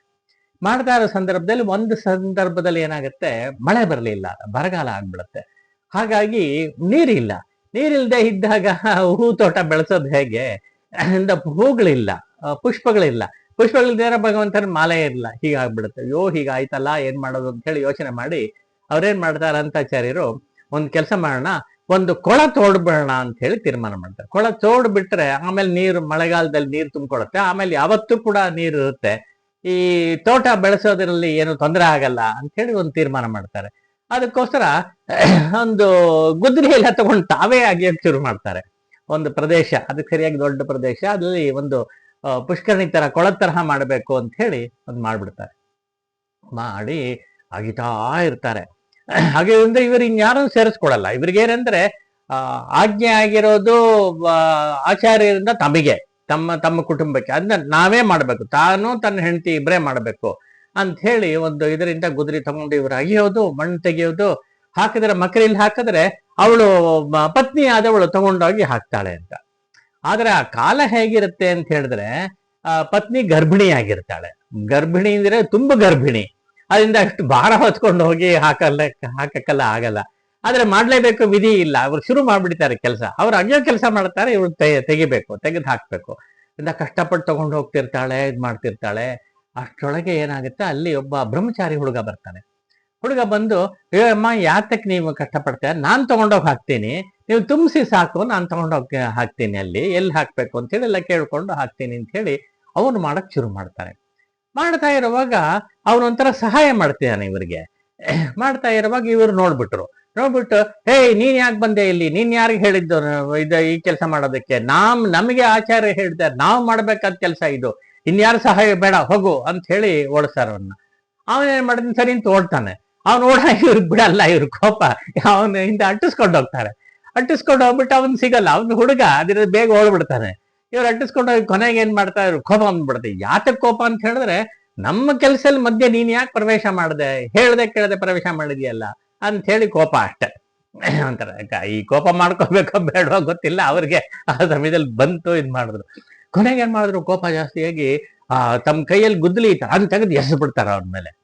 ಎಸಾಗ ಅವನು ಈಗ ನೋಡಕ್ಕೆ ಹೀಗ್ ತಿರುಗ್ತಾರೆ, ಸರಿಯಾಗಿ ಆ ಗುದ್ಲಿ ಬಂದು ಇಲ್ಲಿ ಆ ಗಲ್ಲದ ಮೇಲೆ ಬಿದ್ದು ರಕ್ತ ಸೋರಕ್ ಶುರು ಆಗ್ಬಿಡುತ್ತೆ. ಇವ್ರಿಗೆ ಅವಾಗ ಒಂಥರ ಆಗ್ಬಿಡ್ತು, ಅಯ್ಯೋ ಹೀಗಾಗೋಯ್ತಲ್ಲ, ಇದ್ ಮಾಡ್ಬಿಟ್ನಲ್ಲ ಅಂತ. ಅವನು ಮುಂದೆ ಮತ್ತೆ ಓಡ್ತಾರೆ, ಓಡ್ಬಿಟ್ಟು ಮಾಯವಾಗ್ಬಿಡ್ತಾನೆ. ಮಾಯವಾಗ್ಬಿಡ್ತಾರೆ, ಇವರು ಸುಮ್ಮನೆ ಬಿಟ್ಬಿಡ್ತಾರೆ. ಏನಾಯ್ತು? ಸರಿ, ಹಾಗೆ ಇದ್ ಮಾಡ್ಬಿಡ್ತಾರೆ. ಸರಿ, ಇದ್ ಮಾಡ್ತಾರೆ, ಇವ್ರ ಮನ್ಸಲ್ಲಿ ಅದಿರತ್ತೆ, ಅಯ್ಯೋ ಹೀಗಾಗೋಯ್ತಲ್ಲ ಅಂತ. ಸರಿ, ಕೊನೆಗೆ ಆಯ್ತು, ಎಲ್ಲ ಕೆಲಸ ಎಲ್ಲ ಮುಗಿದ ಮೇಲೆ ಹಿಂಗಿರೋ ಮೆಸೇಜ್ ಬಂದಿತ್ತು, operation not completed because unexpected host ID was encountered. Cancel ಮಾಡಿ ಒಂದು ನಿಮಿಷ. ಇದು ಮಾಡಿದ್ಮೇಲೆ ಅವರು ದೇವರ ದರ್ಶನಕ್ಕೆ ಅಂತ, ಶ್ರೀನಿವಾಸನ ದರ್ಶನಕ್ಕೆ ಅಂತ ಹೋಗ್ತಾರೆ. ಅಲ್ಲಿ ಹೋಗಿ ನಿಂತ್ಕೊಂಡು ನೋಡಿದ್ರೆ ಶ್ರೀನಿವಾಸನ ಕಲ್ದಿಂದ ರಕ್ತ ಸುರಿತಾ ಇದೆ ಆ ಮೂರ್ತಿಯಿಂದ. ಇವ್ರಿಗೆ ತಕ್ಷಣ ಗಾಬರಿ ಆಗುತ್ತು. ಅಯ್ಯೋ, ಜ್ಞಾಪಕ ಬಂತು, ಆ ಹುಡುಗನಿಗೆ, ಬ್ರಹ್ಮಚಾರಿಗೆ ನಾನು ಹೊಡೆದ್ನಲ್ಲ, ಅವಾಗ ಗಲದಲ್ಲಿ ರಕ್ತ ಬಂತಲ್ಲ, ಅದೇ ಜಾಗದಲ್ಲಿ ಶ್ರೀನಿವಾಸ ಮೂರ್ತಿಗೆ ಬರ್ತಾ ಇದೆ. ಹಾಗಾದ್ರೆ ಅಲ್ಲಿ ಬಂದಿದ್ ಯಾರು? ಬ್ರಹ್ಮಚಾರಿ ಶ್ರೀನಿವಾಸನೇ ಆ ರೂಪದಲ್ಲಿ ಬಂದ. ಅಯ್ಯೋ, ಎಂಥ ಕೆಲಸ ಪಾಪ ಕಾರ್ಯ ಮಾಡ್ಬಿಟ್ಟಾರ ಅವನು. ಭಗವಂತನೇ ವೇಷದಲ್ಲಿ ಬ್ರಹ್ಮಚಾರಿ ರೂಪದಲ್ಲಿ ಬಂದು ನಮ್ಗೆ ಸಹಾಯ ಮಾಡಕ್ ಬಂದ. ನಾವ್ ಇದ್ ಮಾಡ್ಬಿಟ್ಟಲ್ಲ, ನನ್ಗೆ ಗೊತ್ತಾಗಿಲ್ವಲ್ಲ, ನನಗೆ ಅವನ್ನ ಬೈದು ಓಡಿಸ್ಬಿಟ್ನಲ್ಲ, ಓಡಿಸಿದ್ದಷ್ಟೇ ಅಲ್ಲ, ಅವನ ಮೇಲೆ ಇದು ಗುದ್ದಲಿ ಎಸ್ಬಿಟ್ನಲ್ಲ, ಎಸ್ದು ಅವನಿಗೆ ಗಾಯ ಮಾಡ್ಬಿಟ್ಟಲ್ಲ, ಎಂಥ ಅಪರಾಧ ಮಾಡಿದೆ ಅವನು, ಅಕ್ಷಮ್ಯ ಅಂತ ಹೇಳ್ಬಿಟ್ಟು ಶ್ರೀನಿವಾಸನ್ ತುಂಬಾ ಪ್ರಾರ್ಥನೆ ಮಾಡ್ಕೋತಾರಂತ. ಕ್ಷಮಿಸ್ಬೇಕಪ್ಪ ಅಂತ ತುಂಬಾ ಪ್ರಾರ್ಥನೆ ಮಾಡ್ಕೋತಾರಂತೆ. ಮಾಡ್ಕೊಂಡಾಗ ಆಗ್ಲಿ ಅಂತ ಹೇಳಿ ಇದ್ ಮಾಡ್ತಾನೆ, ಭಗವಂತನು ಇದ್ ಮಾಡ್ತಾನೆ, ಕ್ಷಮಿಸ್ದೆಪ್ಪ ಅಂತ ಹೇಳ್ತಾನೆ. ಅವಾಗ ಅರ್ಚಕರಿದಾರಲ್ಲ, ಅವರು ಆ ಪಚ್ಚಕರ್ಪೂರ ತಗೊಂಡು ಇಲ್ಲಿ ಹಚ್ಚಿದಾರಂತೆ. ಹಚ್ಚಿದಾಗ ರಕ್ತ ನಿಂತು ಹೋಗುತ್ತೆ ಅಂತ ಹೇಳ್ತಾರೆ. ಅವಾಗ ಭಗವಂತನೇ ಹೇಳ್ದ, ಶ್ರೀನಿವಾಸನೇ ಹೇಳದ್ನಂತೆ, ಇನ್ಮೇಲೆ ನಿತ್ಯವೂ ಕೂಡ ನನಗೆ ಈ ಜಾಗದಲ್ಲಿ ಪಚ್ಚಕರ್ಪೂರ ಹಚ್ಬಿಟ್ಟು ಅದನ್ನ ಇದು ಭಕ್ತರಿಗೆ ಪ್ರಸಾದವಾಗಿ ಕೊಡಿಪ ಅಂತ ಹೇಳ್ತಾರಂತೆ. ಹಾಗಾಗಿ ಈಗಲೂ ಕೂಡ ನೋಡ್ಬೋದು, ಇಲ್ಲಿ ಬೆಳ್ಳಿಗೆ ಒಂದು ಪಚ್ಚಕರ್ಪೂರ ಹಚ್ಚಿರ್ತಾರೆ, ಶ್ರೀಪಾದರೇಣು ಅಂತಾರೆ, ಅದನ್ನ ಕೊಡ್ತಾರೆ, ಎಲ್ರಿಗೂ ಕೊಡ್ತಾರೆ, ಪ್ರಸಾದವಾಗಿ ಕೊಡ್ತಾರೆ. ಅದನ್ನ ಮೂರ್ತಿಯ ಸ್ಪರ್ಶ, ನೇರವಾಗಿ ಸ್ಪರ್ಶ ಆಗಿರೋದು, ಅದನ್ನ ಪ್ರಸಾದವಾಗಿ ತೆಗೆದುಕೊಂಡು ಎಲ್ರು ಕೂಡ ಒಂದು ಸಣ್ಣ ಇದನ್ನ ಬಾಯಿಗೆ ಹಾಕೊಂಡ್ರು ಸಾಕು, ಅದನ್ನ ಪ್ರಸಾದವಾಗಿ ತುಂಬಾ ಪರಿಮಳ ಇರುತ್ತೆ, ಅದು ತುಂಬಾ ದೊಡ್ಡ ಕೆಲಸ ಮಾಡುತ್ತೆ ಒಳಗಡೆ. ಅದನ್ನ ಪಚ್ಚಕರ್ಪೂರನ್ನ ಇದು ಕಣ್ಣು ಮೇಲೆ ಹಚ್ಕೋತಾರೆ. ಹಚ್ಕೊಂಡಾಗ ಸ್ವಲ್ಪ ಹೊತ್ತಲ್ಲಿ ತುಂಬಾ ತಂಪಾಗತ್ತೆ ಅದು. ಎಷ್ಟು ತಂಪಾಗತ್ತೆ ಅಂತ ಹೇಳಿದ್ರೆ ಆ ತಂಪನ್ನ ನಾವು ಚೆನ್ನಾಗಿ ಫೀಲ್ ಮಾಡೋದು. ನಮ್ಮ ಉಸಿರಾಟದೆಲ್ಲ ಒಂಥರ ತಂಪು ಉಸಿರಾಟ ಆಗಕ್ಕೆ ಶುರು ಆಗುತ್ತೆ. ತುಂಬಾ ಒಳ್ಳೆ ಪರಿಣಾಮ ಮಾಡುತ್ತೆ. ಅಧ್ಯಾತ್ಮ ದೃಷ್ಟಿಯಿಂದ ಪರಮ ಸುಖವನ್ನು ಕೊಡುತ್ತೆ, ಅದು ಸಂತೋಷವನ್ನು ಕೊಡುತ್ತೆ, ಒಂದು ನೆಮ್ಮದಿಯನ್ನು ಕೊಡುತ್ತೆ, ಒಳಮುಖವಾದ ನಡೆಯನ್ನ ಸಹಜವಾಗಿ ಉಂಟು ಮಾಡುತ್ತೆ ಅದು ಅನ್ನೋದನ್ನ ನಮ್ಮ ಅನುಭವದಲ್ಲಿ ನಾವು ಗಮನಿಸಿದೀವಿ. ಅಂತ ಒಂದು ಕೆಲಸ ಮಾಡುತ್ತೆ ಅದು. ನೇರವಾಗಿ ಪಚ್ಚಕರ್ಪೂರದಲ್ಲೇ ಆ ಒಂದು ಪರಿಣಾಮ ಇದೆ, ಆ ಎಫೆಕ್ಟ್ ಇದೆ. ಅದರಲ್ಲೂ ವಿಶೇಷವಾಗಿ ಭಗವಂತನ ಒಂದು ಮೂರ್ತಿಯ ಸ್ಪರ್ಶ ಆಗಿರೋದು ಬಂದಾಗ ಇನ್ನೂ ವಿಶೇಷವಾದ ಒಂದು ಪರಿಣಾಮ ಮಾಡುತ್ತೆ ಅನ್ನೋದನ್ನ ಪ್ರಾಸಂಗಿಕವಾಗಿ ಜ್ಞಾಪಿಸ್ಕೊಳಕ್ಕೆ ಇಷ್ಟಪಡ್ತೀನಿ ನಾನು. ಆಯ್ತು, ಅದಾದ ಮೇಲೆ ಮತ್ತೊಂದ್ಸಲ ಹೀಗೆ ಇವರು ತೋಟದ ಕೆಲಸ ಮಾಡ್ತಾ ಇರ್ತಾರೆ. ಅಗಿಯೋದು ಅದು ಇದು ಕೆಲಸ ಮಾಡಬೇಕಾಗತ್ತೆ, ಮಾಡ್ತಾ ಇರೋ ಒಂದ್ಸಲ ಹಾವು ಬಂದು ಇವ್ರನ್ನ ಕಚ್ಚಿಬಿಡತ್ತೆ. ಕಚ್ಚಿಬಿಟ್ಟಾಗ ಅವರೇನು ಅದನ್ನ ಕೇರ್ ಮಾಡಲ್ಲ, ಕೆಲಸ ಮಾಡ್ತಾನೆ ಇದ್ದಾರೆ. ಕಷ್ಟೊಂದು ಗೊತ್ತು ಇವರಿಗೆ, ಆದ್ರೂ ಮಾಡ್ತಾ ಇದ್ದಾರೆ. ಬಿಡಕ್ಕೆ ಇಷ್ಟ ಇಲ್ಲ. ತಗೊಂಡಿದ್ ಕೆಲಸ ನಿಲ್ಲಿಸಬಾರದು ಅಂತ ಹೇಳಿ ಒಂದು ತರಹ ಹಠ. ಅವಾಗ ಸುತ್ತಮುತ್ತಲ ಇರೋಲ್ಲ ಹೇಳ್ತಾರೆ, ಅಯ್ಯೋ ಹಾಗೆ ಮಾಡಬೇಡಿ, ಅದು ಹಾವು ಕಚ್ಚಿದೆ, ಅದನ್ನು ಚಿಕಿತ್ಸೆ ಮಾಡ್ಕೊಳ್ಳಿ, ಬೇಗ ಮಾಡ್ಕೊಳ್ತಾರೆ, ಪ್ರಾಣಕ್ಕೆ ಅಪಾಯ ಅಂತೆಲ್ಲ ಹೇಳ್ತಾರೆ.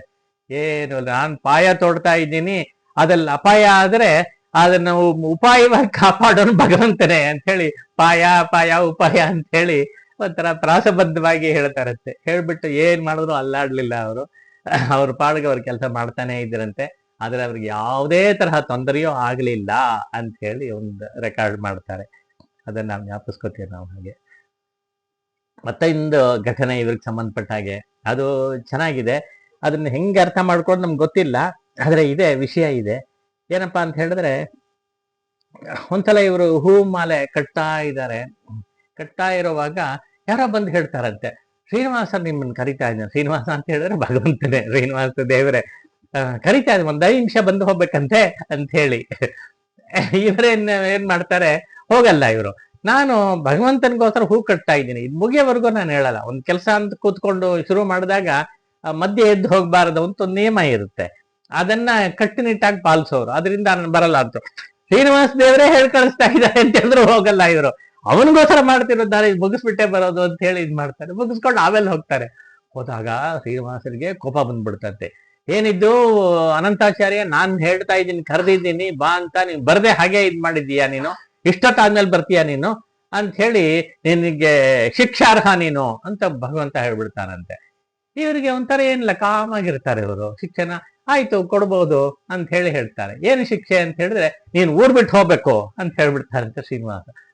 ಅದಕ್ಕೆ ಇವ್ರಿಗೆ ಆವಾಗ ಏನ್ ಮಾಡ್ತಾರೆ, ಹೋಗಲ್ಲ. ಇವ್ರ ಮಾತೇನಂದ್ರೆ ಒಂದು ತರಹ ಚಾಲೆಂಜು, ಭಕ್ತಿಯಿಂದ ಪ್ರೀತಿಯಿಂದ ಹೇಳೋ ಮಾತಷ್ಟೇ. ಅಲ್ಲ, ನೀನ್ ಮಾತ್ರ ಏನ್ ಮಾಡಿದೀಯ ಈಗ, ನೀನು ಎಲ್ಲೋ ಇದ್ದವನು ಇಲ್ಲಿ ಬಂದಿದೀಯ, ಇಲ್ಲಿ ಬಂದು ಇಲ್ಲಿ ಮನೆ ಮಾಡ್ಕೋಬೇಕು ಅಂತ ಹೇಳಿ ಮಂದಿ ಇಲ್ಲಿ ನಿಂತ್ಕೊಂಡು ನೆಲೆಸ್ಬಿಟ್ಟಿದ್ಯಾ.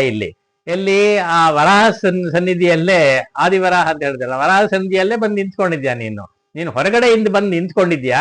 ಇಲ್ಲಿಂದ ಹೋಗ್ತೀಯಾ ನೀನು, ಇಲ್ಲೇ ತಾನೇ ಇರ್ತೀಯ ಯಾವಾಗ್ಲೂ. ಹಾಗೆ ನಾನು ಹೊರಗಡೆಯಿಂದ ಬಂದೆ, ನಿಮ್ ಸೇವೆ ಮಾಡಬೇಕು ಅಂತಿದ್ದೀನಿ ಇಲ್ಲಿಂದ ಹೇಗೆ ಹೋಗಕ್ಕಾಗುತ್ತೆ, ನಿನ್ ತರ ನಾನು ಇಲ್ಲೇ ಇರ್ತೀನಿ ಅಂತ ಹೇಳ್ಬಿಟ್ಟು ಹೋಗಲ್ಲ ನಾವು ಅಂತ ಹೇಳ್ತಾ ಇದ್ದೆ. ಅದನ್ನ ಕೇಳ್ಬಿಟ್ಟು ತುಂಬಾ ಖುಷಿ ಆಗ್ಬಿಡತ್ತೆ ಭಗವಂತನಿಗೆ. ಅಂತ ಹೇಳಿ, ಇಲ್ಲಪ್ಪ ಹೋಗ್ಬೇಡಪ್ಪ, ಇಲ್ಲೇ ಇರು, ಆಶೀರ್ವಾದ ಮಾಡ್ತೀನಿ ನಾನು, ನೀನ್ ಸೇವೆ ಮಾಡ್ತಾ ಇರು ಅಂತ ಹೇಳಿ ಆಶೀರ್ವಾದ ಮಾಡಿ ಕಳಿಸ್ಕೊಟ್ರಂತೆ ಅಂತ. ಭಗವಂತನಿಂದ ನೇರವಾಗಿ ಆಶೀರ್ವಾದ ಪಡ್ಕೊಂಡವರು ಅಂತ ಹೇಳಿ ಹೇಳ್ತಾರೆ. ಈ ತರಹ ಭಕ್ತರ ಒಂದು ಕಥೆಗಳನ್ನ ಕೇಳುವಾಗ ಅನೇಕ ಘಟನೆಗಳು ಹೀಗೆಲ್ಲ ಬರುತ್ತೆ. ಅದಾಗೆಲ್ಲ ಸ್ವಾರಸ್ಯಕರವಾದ್ದು ಚೆನ್ನಾಗಿರುತ್ತೆ ಅಂತ ಹೇಳಿ ಇದು ಮಾಡ್ಕೋಬಹುದು. ಮತ್ತೊಂದು ದಾಶರಥಿನ ವಿಷಯ, ಅವರ ವಿಷಯ. ದಾಶರಥಿ ಹೇಗಪ್ಪ, ಯಾರಪ್ಪ ಅಂತ ಹೇಳಿದ್ರೆ, ಹಿಂದೆ ಹೇಳಿದೀವಿ ಅವ್ರ ಬಗ್ಗೆ. ಇವರ ರಾಮಾನುಜರ ತಂಗಿ ಮಗ, ಸೋದರಳಿಯ ಆಗ್ಬೇಕು. ಅವನ ವಿಷಯದಲ್ಲಿ ತುಂಬಾ ಪ್ರೀತಿ ಇವರಿಗೆ, ರಾಮಾನುಜರಿಗೆ. ಅವನಿಗೂ ಕೂಡ ದಾಶರಥಿಗೂ ತುಂಬಾ ಗೌರವ. ಅದನ್ನ ಒಂದು ದೃಷ್ಟಿಯಿಂದ ಪ್ರಥಮ ಶಿಷ್ಯರಲ್ಲಿ ಪ್ರಥಮ ಶಿಷ್ಯ ಅಂತ ಹೇಳಿ ಮೊದಲಿಯಾಂಡಾನ್ ಅಂತ ಅವನಿಗೆ ಕರೀತಾರೆ. ಇವರೇ ಹೆಸರು ಕೊಟ್ಟಿದ್ದು, ಮೊದಲಿಯಾಂಡಾನ್ ಅಂತ. ಹಾಗೆ ಮೊದಲಿಗರು ಅನ್ನೋ ಅರ್ಥದಲ್ಲಿ ಹೇಳ್ತಾರೆ. ತುಂಬಾ ಪ್ರೀತಿ, ದಾಶರಥಿ ವಿಷಯದಲ್ಲಿ ತುಂಬಾ ಪ್ರೀತಿ. ಕುರೈಶರು ದಾಶರಥಿ ಅಂತ ಹೇಳಿದ್ರೆ ದಂಡ ಕಾಷಾಯ ತರಹ ಕಮಂಡಲು ತರಹ ಇಬ್ರು ಕೂಡ ಇರ್ತಾರೆ ಅಂತ ಜೊತೆಯಾಗೇ ಇರ್ತಾರೆ, ಅವ್ರನ್ನ ಬಿಟ್ಟು ಹೋಗಲ್ಲ, ರಾಮಾನುಜನ್ ಬಿಟ್ಟು ಹೋಗಲ್ಲ ಇಬ್ರು ಅನ್ನೋ ಹಾಗೆ ಇದ್ ಮಾಡ್ತಿರ್ತಾರೆ ಅಂತ ದಾಶರಥಿ. ಗುರುಭಕ್ತಿ ಅಂತ ಹೇಳಿದ್ರೆ ಅಪಾರವಾದದ್ದು. ಆ ಗುರು ಏನಾದ್ರೂ ಹೇಳ್ಬಿಟ್ಟು ಅದ್ ಮಾಡಿಯೇ ಮಾಡ್ತೀವಿ. ಯಾವುದೇ ಕೆಲಸ ಆದ್ರೂ ಕೂಡ ಒಂದು ಕಿಮಕ್ಕ ಅಲ್ಲ, ಒಂದು ಪ್ರಶ್ನೆ ಮಾಡಲ್ಲ, ಏನೂ ಇಲ್ಲ, ಅದನ್ನ ಮಾಡುವಂತ ಇದು ಗುರುಭಕ್ತಿಗೆಲ್ಲ ಇದೆಲ್ಲ ಉದಾಹರಣೆಗಳು ಅಂತ ಅಂತ ಉದಾಹರಣೆಗಳು. ಸರಿ, ಇವ್ರೇನ್ ಮಾಡ್ತಾರೆ, ಒಂದು ಸಲ ಏನಾಯ್ತು, ಪರಿಸ್ಥಿತಿ ಬೇರೆ ತರಹ ಇದು. ಮಹಾಪೂರ್ಣರು ಅಂತಿದಾರಲ್ಲ, ಪೆರಿಯ ನಂಬಿಗಳು ಅಂತಿದಾರಲ್ಲ, ಆ ಪೆರಿಯ ನಂಬಿಗಳ ಮಗಳಿಗೆ ಮದುವೆ ಆಗತ್ತೆ. ಅವಳು ಅತ್ತೆ ಮನೇಲಿ ಇರ್ತಾಳೆ. ಅತ್ತೆ ಮನೇಲಿ ಏನ್ ಮಾಡ್ತಾರೆ, ಸ್ವಲ್ಪ ಇವಳನ್ನ ಗೊಳೈಕೋತಾರೆ. ಗೊಳೈಕೊಳ್ಳೋ ಟೈಪು. ಏನ್ ಗೊಳೈಕೊಳ್ಳೋದು ಅಂತ ಹೇಳಿದ್ರೆ, ತುಂಬಾ ಕೆಲಸ ಕೊಡೋದು, ಮಿತಿಮೀರಿ ಕೆಲಸ ಕೊಡೋದು. ಆಮೇಲೆ ಇದು ರಾತ್ರಿ ಹೊತ್ತಲ್ಲಿ ಬಾವಿ ನೀರು ಸೆತ್ಕೊಂಬ ಅಂತ ಹೇಳೋದು. ಅಂದ್ರೆ ಮನೆ ಬಿಟ್ಟು ಹೊರಗಡೆ ಅಷ್ಟು ದೂರದಲ್ಲಿ ಇರುತ್ತೆ, ಅಲ್ಲಿ ಹೋಗ್ಬೇಕು. ಕತ್ಲೆಯಲ್ಲಿ ಇವಳು ಒಬ್ಬಳೆ ಪಾಪ ಹುಡುಗಿ, ಚಿಕ್ಕ ಹುಡುಗಿ, ಅವಾಗ ತಾನೇ ಮದುವೆ ಆಗಿದೆ. ಅಲ್ಲಿ ಹೋಗಕ್ ಆಗಲ್ಲ, ಹೊರಗಡೆ ಹೋಗಿ ಇದ್ ಮಾಡಕ್ ಭಯ ಆಗತ್ತೆ. ಯಾರು ಜೊತೆಲಿ ಬರ್ಬೇಕು, ಒಂದು ಗಂಡ ಬರಲ್ಲ, ಅವನು ಇಂಡಿಫರೆಂಟ್, ಒಂದು ಬರಲ್ಲ. ಹಾಗಾಗಿ ಅತ್ತೆನೇ ಕರೀತಾಳಂತೆ, ನೀವೇ ಬನ್ನಿ ಸ್ವಲ್ಪ ಜೊತೆಗೆ ಬರ್ಬೇಕು, ನನ್ಗೆ ಭಯ ಆಗತ್ತೆ, ನೀರ್ ಸೇದ್ಕೊಂಡ್ಬರ್ಬೇಕು, ನನ್ಗೆ ಆಗಲ್ಲ, ಒಬ್ಳೆ ಹೋಗಕ್ ಆಗಲ್ಲ ಅಂತ. ಅವಾಗ ಅವ್ರು ದಬಾಯಿಸ್ಬಿಟ್ಟು, ನಿನ್ನ ಆಳ ನಾನು, ನಿನ್ ದಾಸಿನ ನಾನು, ನನ್ ಕರಿತೀಯಾ ಮಾಡಕ್ಕೆ? ಹಾಗೆಲ್ಲ ನನ್ ಬರಕ್ ಆಗಲ್ಲ. ಹಾಗ್ಬೇಕು ಅಂತ ಹೇಳಿದ್ರೆ ನಿಮ್ಮ ಅಪ್ಪನ ಮನೆಗೆ ಹೋಗ್ಬಿಟ್ಟು ಅಲ್ಲಿ ಯಾರನ್ನಾದ್ರೂ ಕರ್ಕೊಂಬಂದ್ಬಿಟ್ಟು ಮಾಡಿಸ್ಕೊ ದಾಸನನ್ನ ಅಂತ ಹೇಳಿ ದಬಾಯಿಸ್ಬಿಡ್ತಾನಂತೆ. ಹೀಗೆ ಪ್ರತಿಯೊಂದ್ರಲ್ಲೂ ಹೀಗೆ ಆಗತ್ತೆ. ಅವಳಿಗೆ ಮಾಡಕ್ಕಾಗಿಲ್ಲ.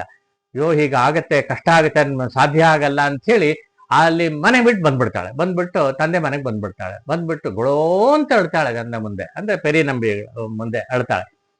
ಹತ್ಕೊಂಡು, ನಾನ್ ಇನ್ಮೇಲೆ ಹೋಗಕ್ಕಾಗಲ್ಲ, ಅಲ್ಲಿ ಕಷ್ಟ ಆಗತ್ತೆ, ನನ್ನ ಕೈಲಿ ಆಗಲ್ಲ, ಇದು ತುಂಬಾ ಇದ್ ಮಾಡ್ತಾರೆ, ಹಿಂಸೆ ಕೊಡ್ತಾರೆ ಅಂತೆಲ್ಲ ಹೇಳಿ ಇದ್ ಮಾಡ್ತಾಳೆ. ಅದಕ್ಕೆ ಅವರು ಏನ್ ಮಾಡ್ತಾರೆ, ಅಯ್ಯೋ ಇದನ್ನ ನಾನೇನು ಮಾಡಕ್ಕಾಗಲ್ಲಮ್ಮ, ಕೆಲವು ಸಲ ಅನುಭವಿಸ್ಬೇಕಾಗತ್ತೆ, ಒಂದ್ ಕೆಲಸ ಮಾಡು, ನಿಮ್ಮ ಅಣ್ಣ ಇದಲ್ಲ, ಅಣ್ಣ ಅಂತ ಹೇಳಿದ್ರೆ ರಾಮಾನುಜರನ್ನೇ, ಅವ್ರ ಹತ್ರ ಹೋಗಿ ವಿಜ್ಞಾಪನೆ ಮಾಡ್ಕೊ, ಅವ್ರು ಯಾವ್ದಾರು ಮಾಡ್ತಾರೆ ಅದಕ್ಕೆ ಅಂತ ಹೇಳಿ ಹೇಳ್ಬಿಡ್ತಾರಂತೆ. ಸರಿ, ಇವಳು ಹೋಗಿ ಅಣ್ಣ ಅಂತ ಹೇಳಿ ರಾಮಾನುಜರ ಪಾದಕ್ಕೆ ಬಿದ್ದು ಹೇಳ್ಕೊತಾಳೆ, ಹೀಗೆಲ್ಲ ಆಯ್ತು, ನನಗಿದು ಆಗಲ್ಲ, ಕಷ್ಟ, ಅವ್ರ ಮನೇಲಿ ಇರಕ್ ಆಗಲ್ಲ ಅಂತೆಲ್ಲ ಹೇಳ್ತಾಳೆ. ಅವ್ರೇನು ಮಾಡ್ಲಿಲ್ಲ, ನಾನು ಹೇಳ್ತೀನಿ ಸುಮ್ಮನೆ ಇರು, ಏನು ಯೋಚನೆ ಮಾಡ್ಬಿಡ ಅಂತ ಹೇಳ್ಬಿಟ್ಟು ಅಲ್ಲಿ ದಾಶರಥಿಯನ್ನು ಕರೀತಾರಂತೆ. ಕರೆದ್ಬಿಟ್ಟು, ನೋಡು ನೀನು ಅಲ್ಲಿ ಹೋಗಿ ಅವಳ ಮನೆಗೆ ಹೋಗು, ಅವಳ ಅತ್ತೆ ಮನೆಗೆ ಹೋಗ್ಬಿಟ್ಟು ಅವಳು ಏನ್ ಕೆಲಸ ಹೇಳ್ತಾಳೋ ಅದನ್ನೆಲ್ಲ ಮಾಡ್ಬೇಕು, ಅವ್ರ ಮನೇಲಿ ಏನ್ ಕೆಲಸ ಹೇಳ್ತಾರೋ ಅದನ್ನೆಲ್ಲ ಮಾಡ್ಬೇಕು, ನೀನು ಮಾಡ್ಕೊಂಬರ್ಬೇಕು ಅಂತ ಹೇಳಿ, ಒಂಚೂರು ಇದ್ ಮಾಡಬಾರದು, ಎಲ್ಲ ಕೆಲಸನೂ ಮಾಡ್ಕೋಬೇಕು ಅಂತ ಹೇಳ್ತಾರಂತೆ. ಆಗ್ಲಿ ಆಚಾರ್ಯ ಅಂತ ಹೇಳ್ಬಿಟ್ಟು ಅವನು ಹೊರಟೇ ಬಿಡ್ತಾರೆ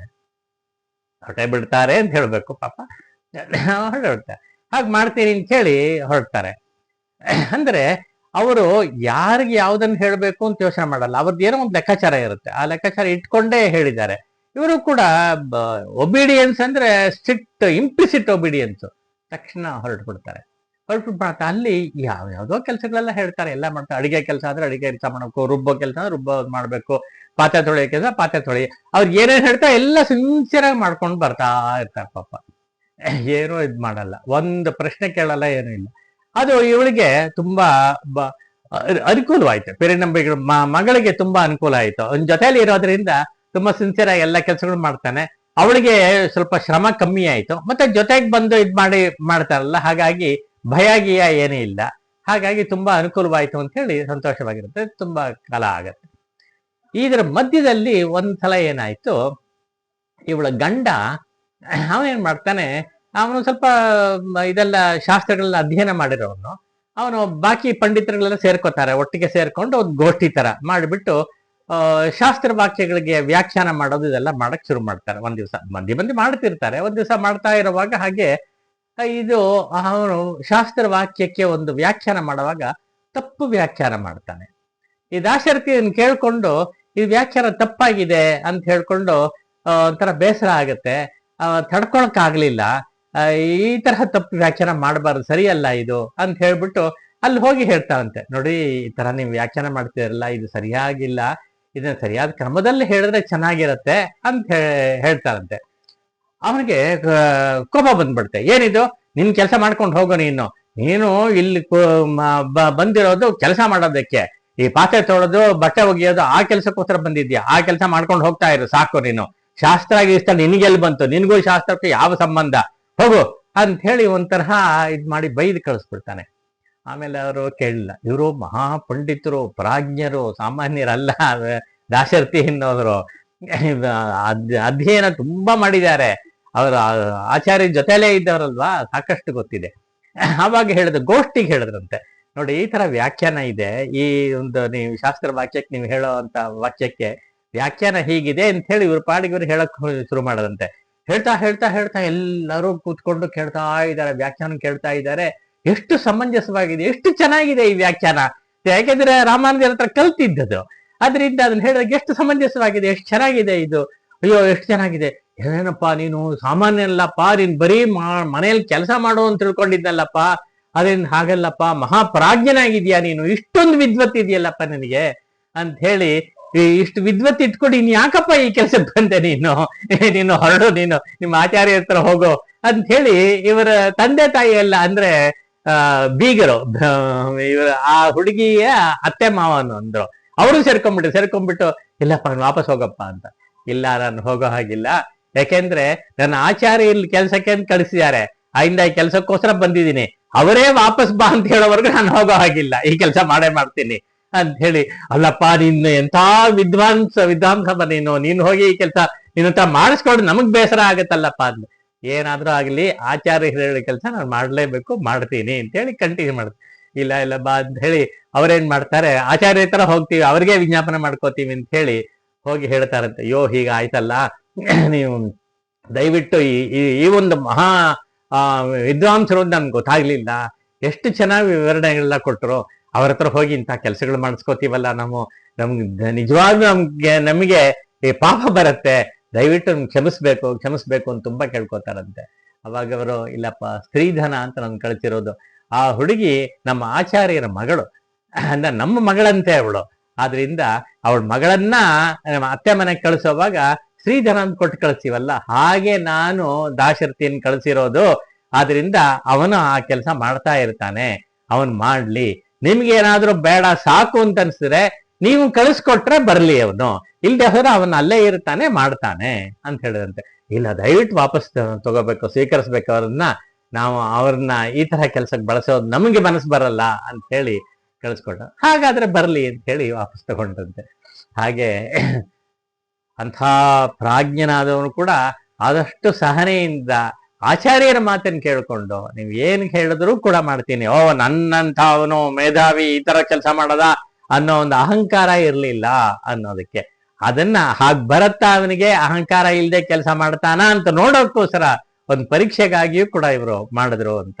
ಇವರು ರಾಮಾನುಜರು 3 ವಿಷಯಗಳು ಹೇಳ್ತಾ ಇದ್ರಂತೆ. ಒಂದು, ಧನ ಮದ ಇರಬಾರ್ದು, ನಾನಂತ ದುಡ್ಡಿದೆ ಹಾಗೆ ಹೀಗೆ ಅಂತ ಮದ ಇದೆ, ಅಹಂಕಾರ ಬರುತ್ತಲ್ಲ ಅದು ಬರಬಾರ್ದು. ವಿದ್ಯಾ ಮದ ಇರಬಾರ್ದು, ಜಾತಿ ಮದ ಇರಬಾರ್ದು, ನಾನು ಶ್ರೇಷ್ಠ ಕುಲದವನ್ ನಾನು ಅಂತ ಹೇಳ್ಕೊಳ್ಳೋದು, ಬೇರೆಯವ್ರನ್ನೆಲ್ಲ ಕೀಳಾಗಿ ನೋಡೋದು, ಅದು ಮಾತ್ರ ಖಂಡಿತ ಅವ್ರಿಗೆ ಇಷ್ಟ ಆಗ್ತಿರಲಿಲ್ಲ ಅಂತ ಅದನ್ನ ಪದೇ ಪದೇ ಹೇಳೋರಂತೆ. ಆಮೇಲೆ ನಾನು ಪ್ರಾಜ್ಞ, ನಾನು ಇಂಥ ಕೆಲಸ ಎಲ್ಲ ಮಾಡೋದ ಅಂತ ಹೇಳೋದು, ಆ ತರ ತೋರಿಸ್ಕೊಳ್ಳೋದು ಅದೆಲ್ಲ ಇಷ್ಟ ಇಲ್ಲ. ಅದು ಇದೆಯಾ ಅಂತ ಟೆಸ್ಟ್ ಮಾಡಕ್ಕೆ ಇವರು ತುಂಬಾ ಟೆಸ್ಟ್ಗಳು ಮಾಡ್ತಾ ಇದ್ರು. ಇವರ ಗುರುಗಳಾದ ಇವರು ತಿರುಕೋಟಿಯವ್ರನ್ನ ಬಿದ್ರು, ಅವರು ಕೂಡ ಹಾಗೆ ಟೆಸ್ಟ್ ಎಲ್ಲ ಮಾಡ್ತಾ ಇದ್ರು. ಟೆಸ್ಟ್ ಮಾಡಿ ಅದು ಸ್ಯಾಟಿಸ್ಫೈ ಆದ್ರೆ, ಪಾಸ್ ಆದ್ರೆ ಮಾತ್ರ ಅವರಿಗೆ ಮಂತ್ರೋಪದೇಶ ಇತ್ಯಾದಿನ ಕೊಡ್ತಾ ಇದ್ದಿದ್ದು.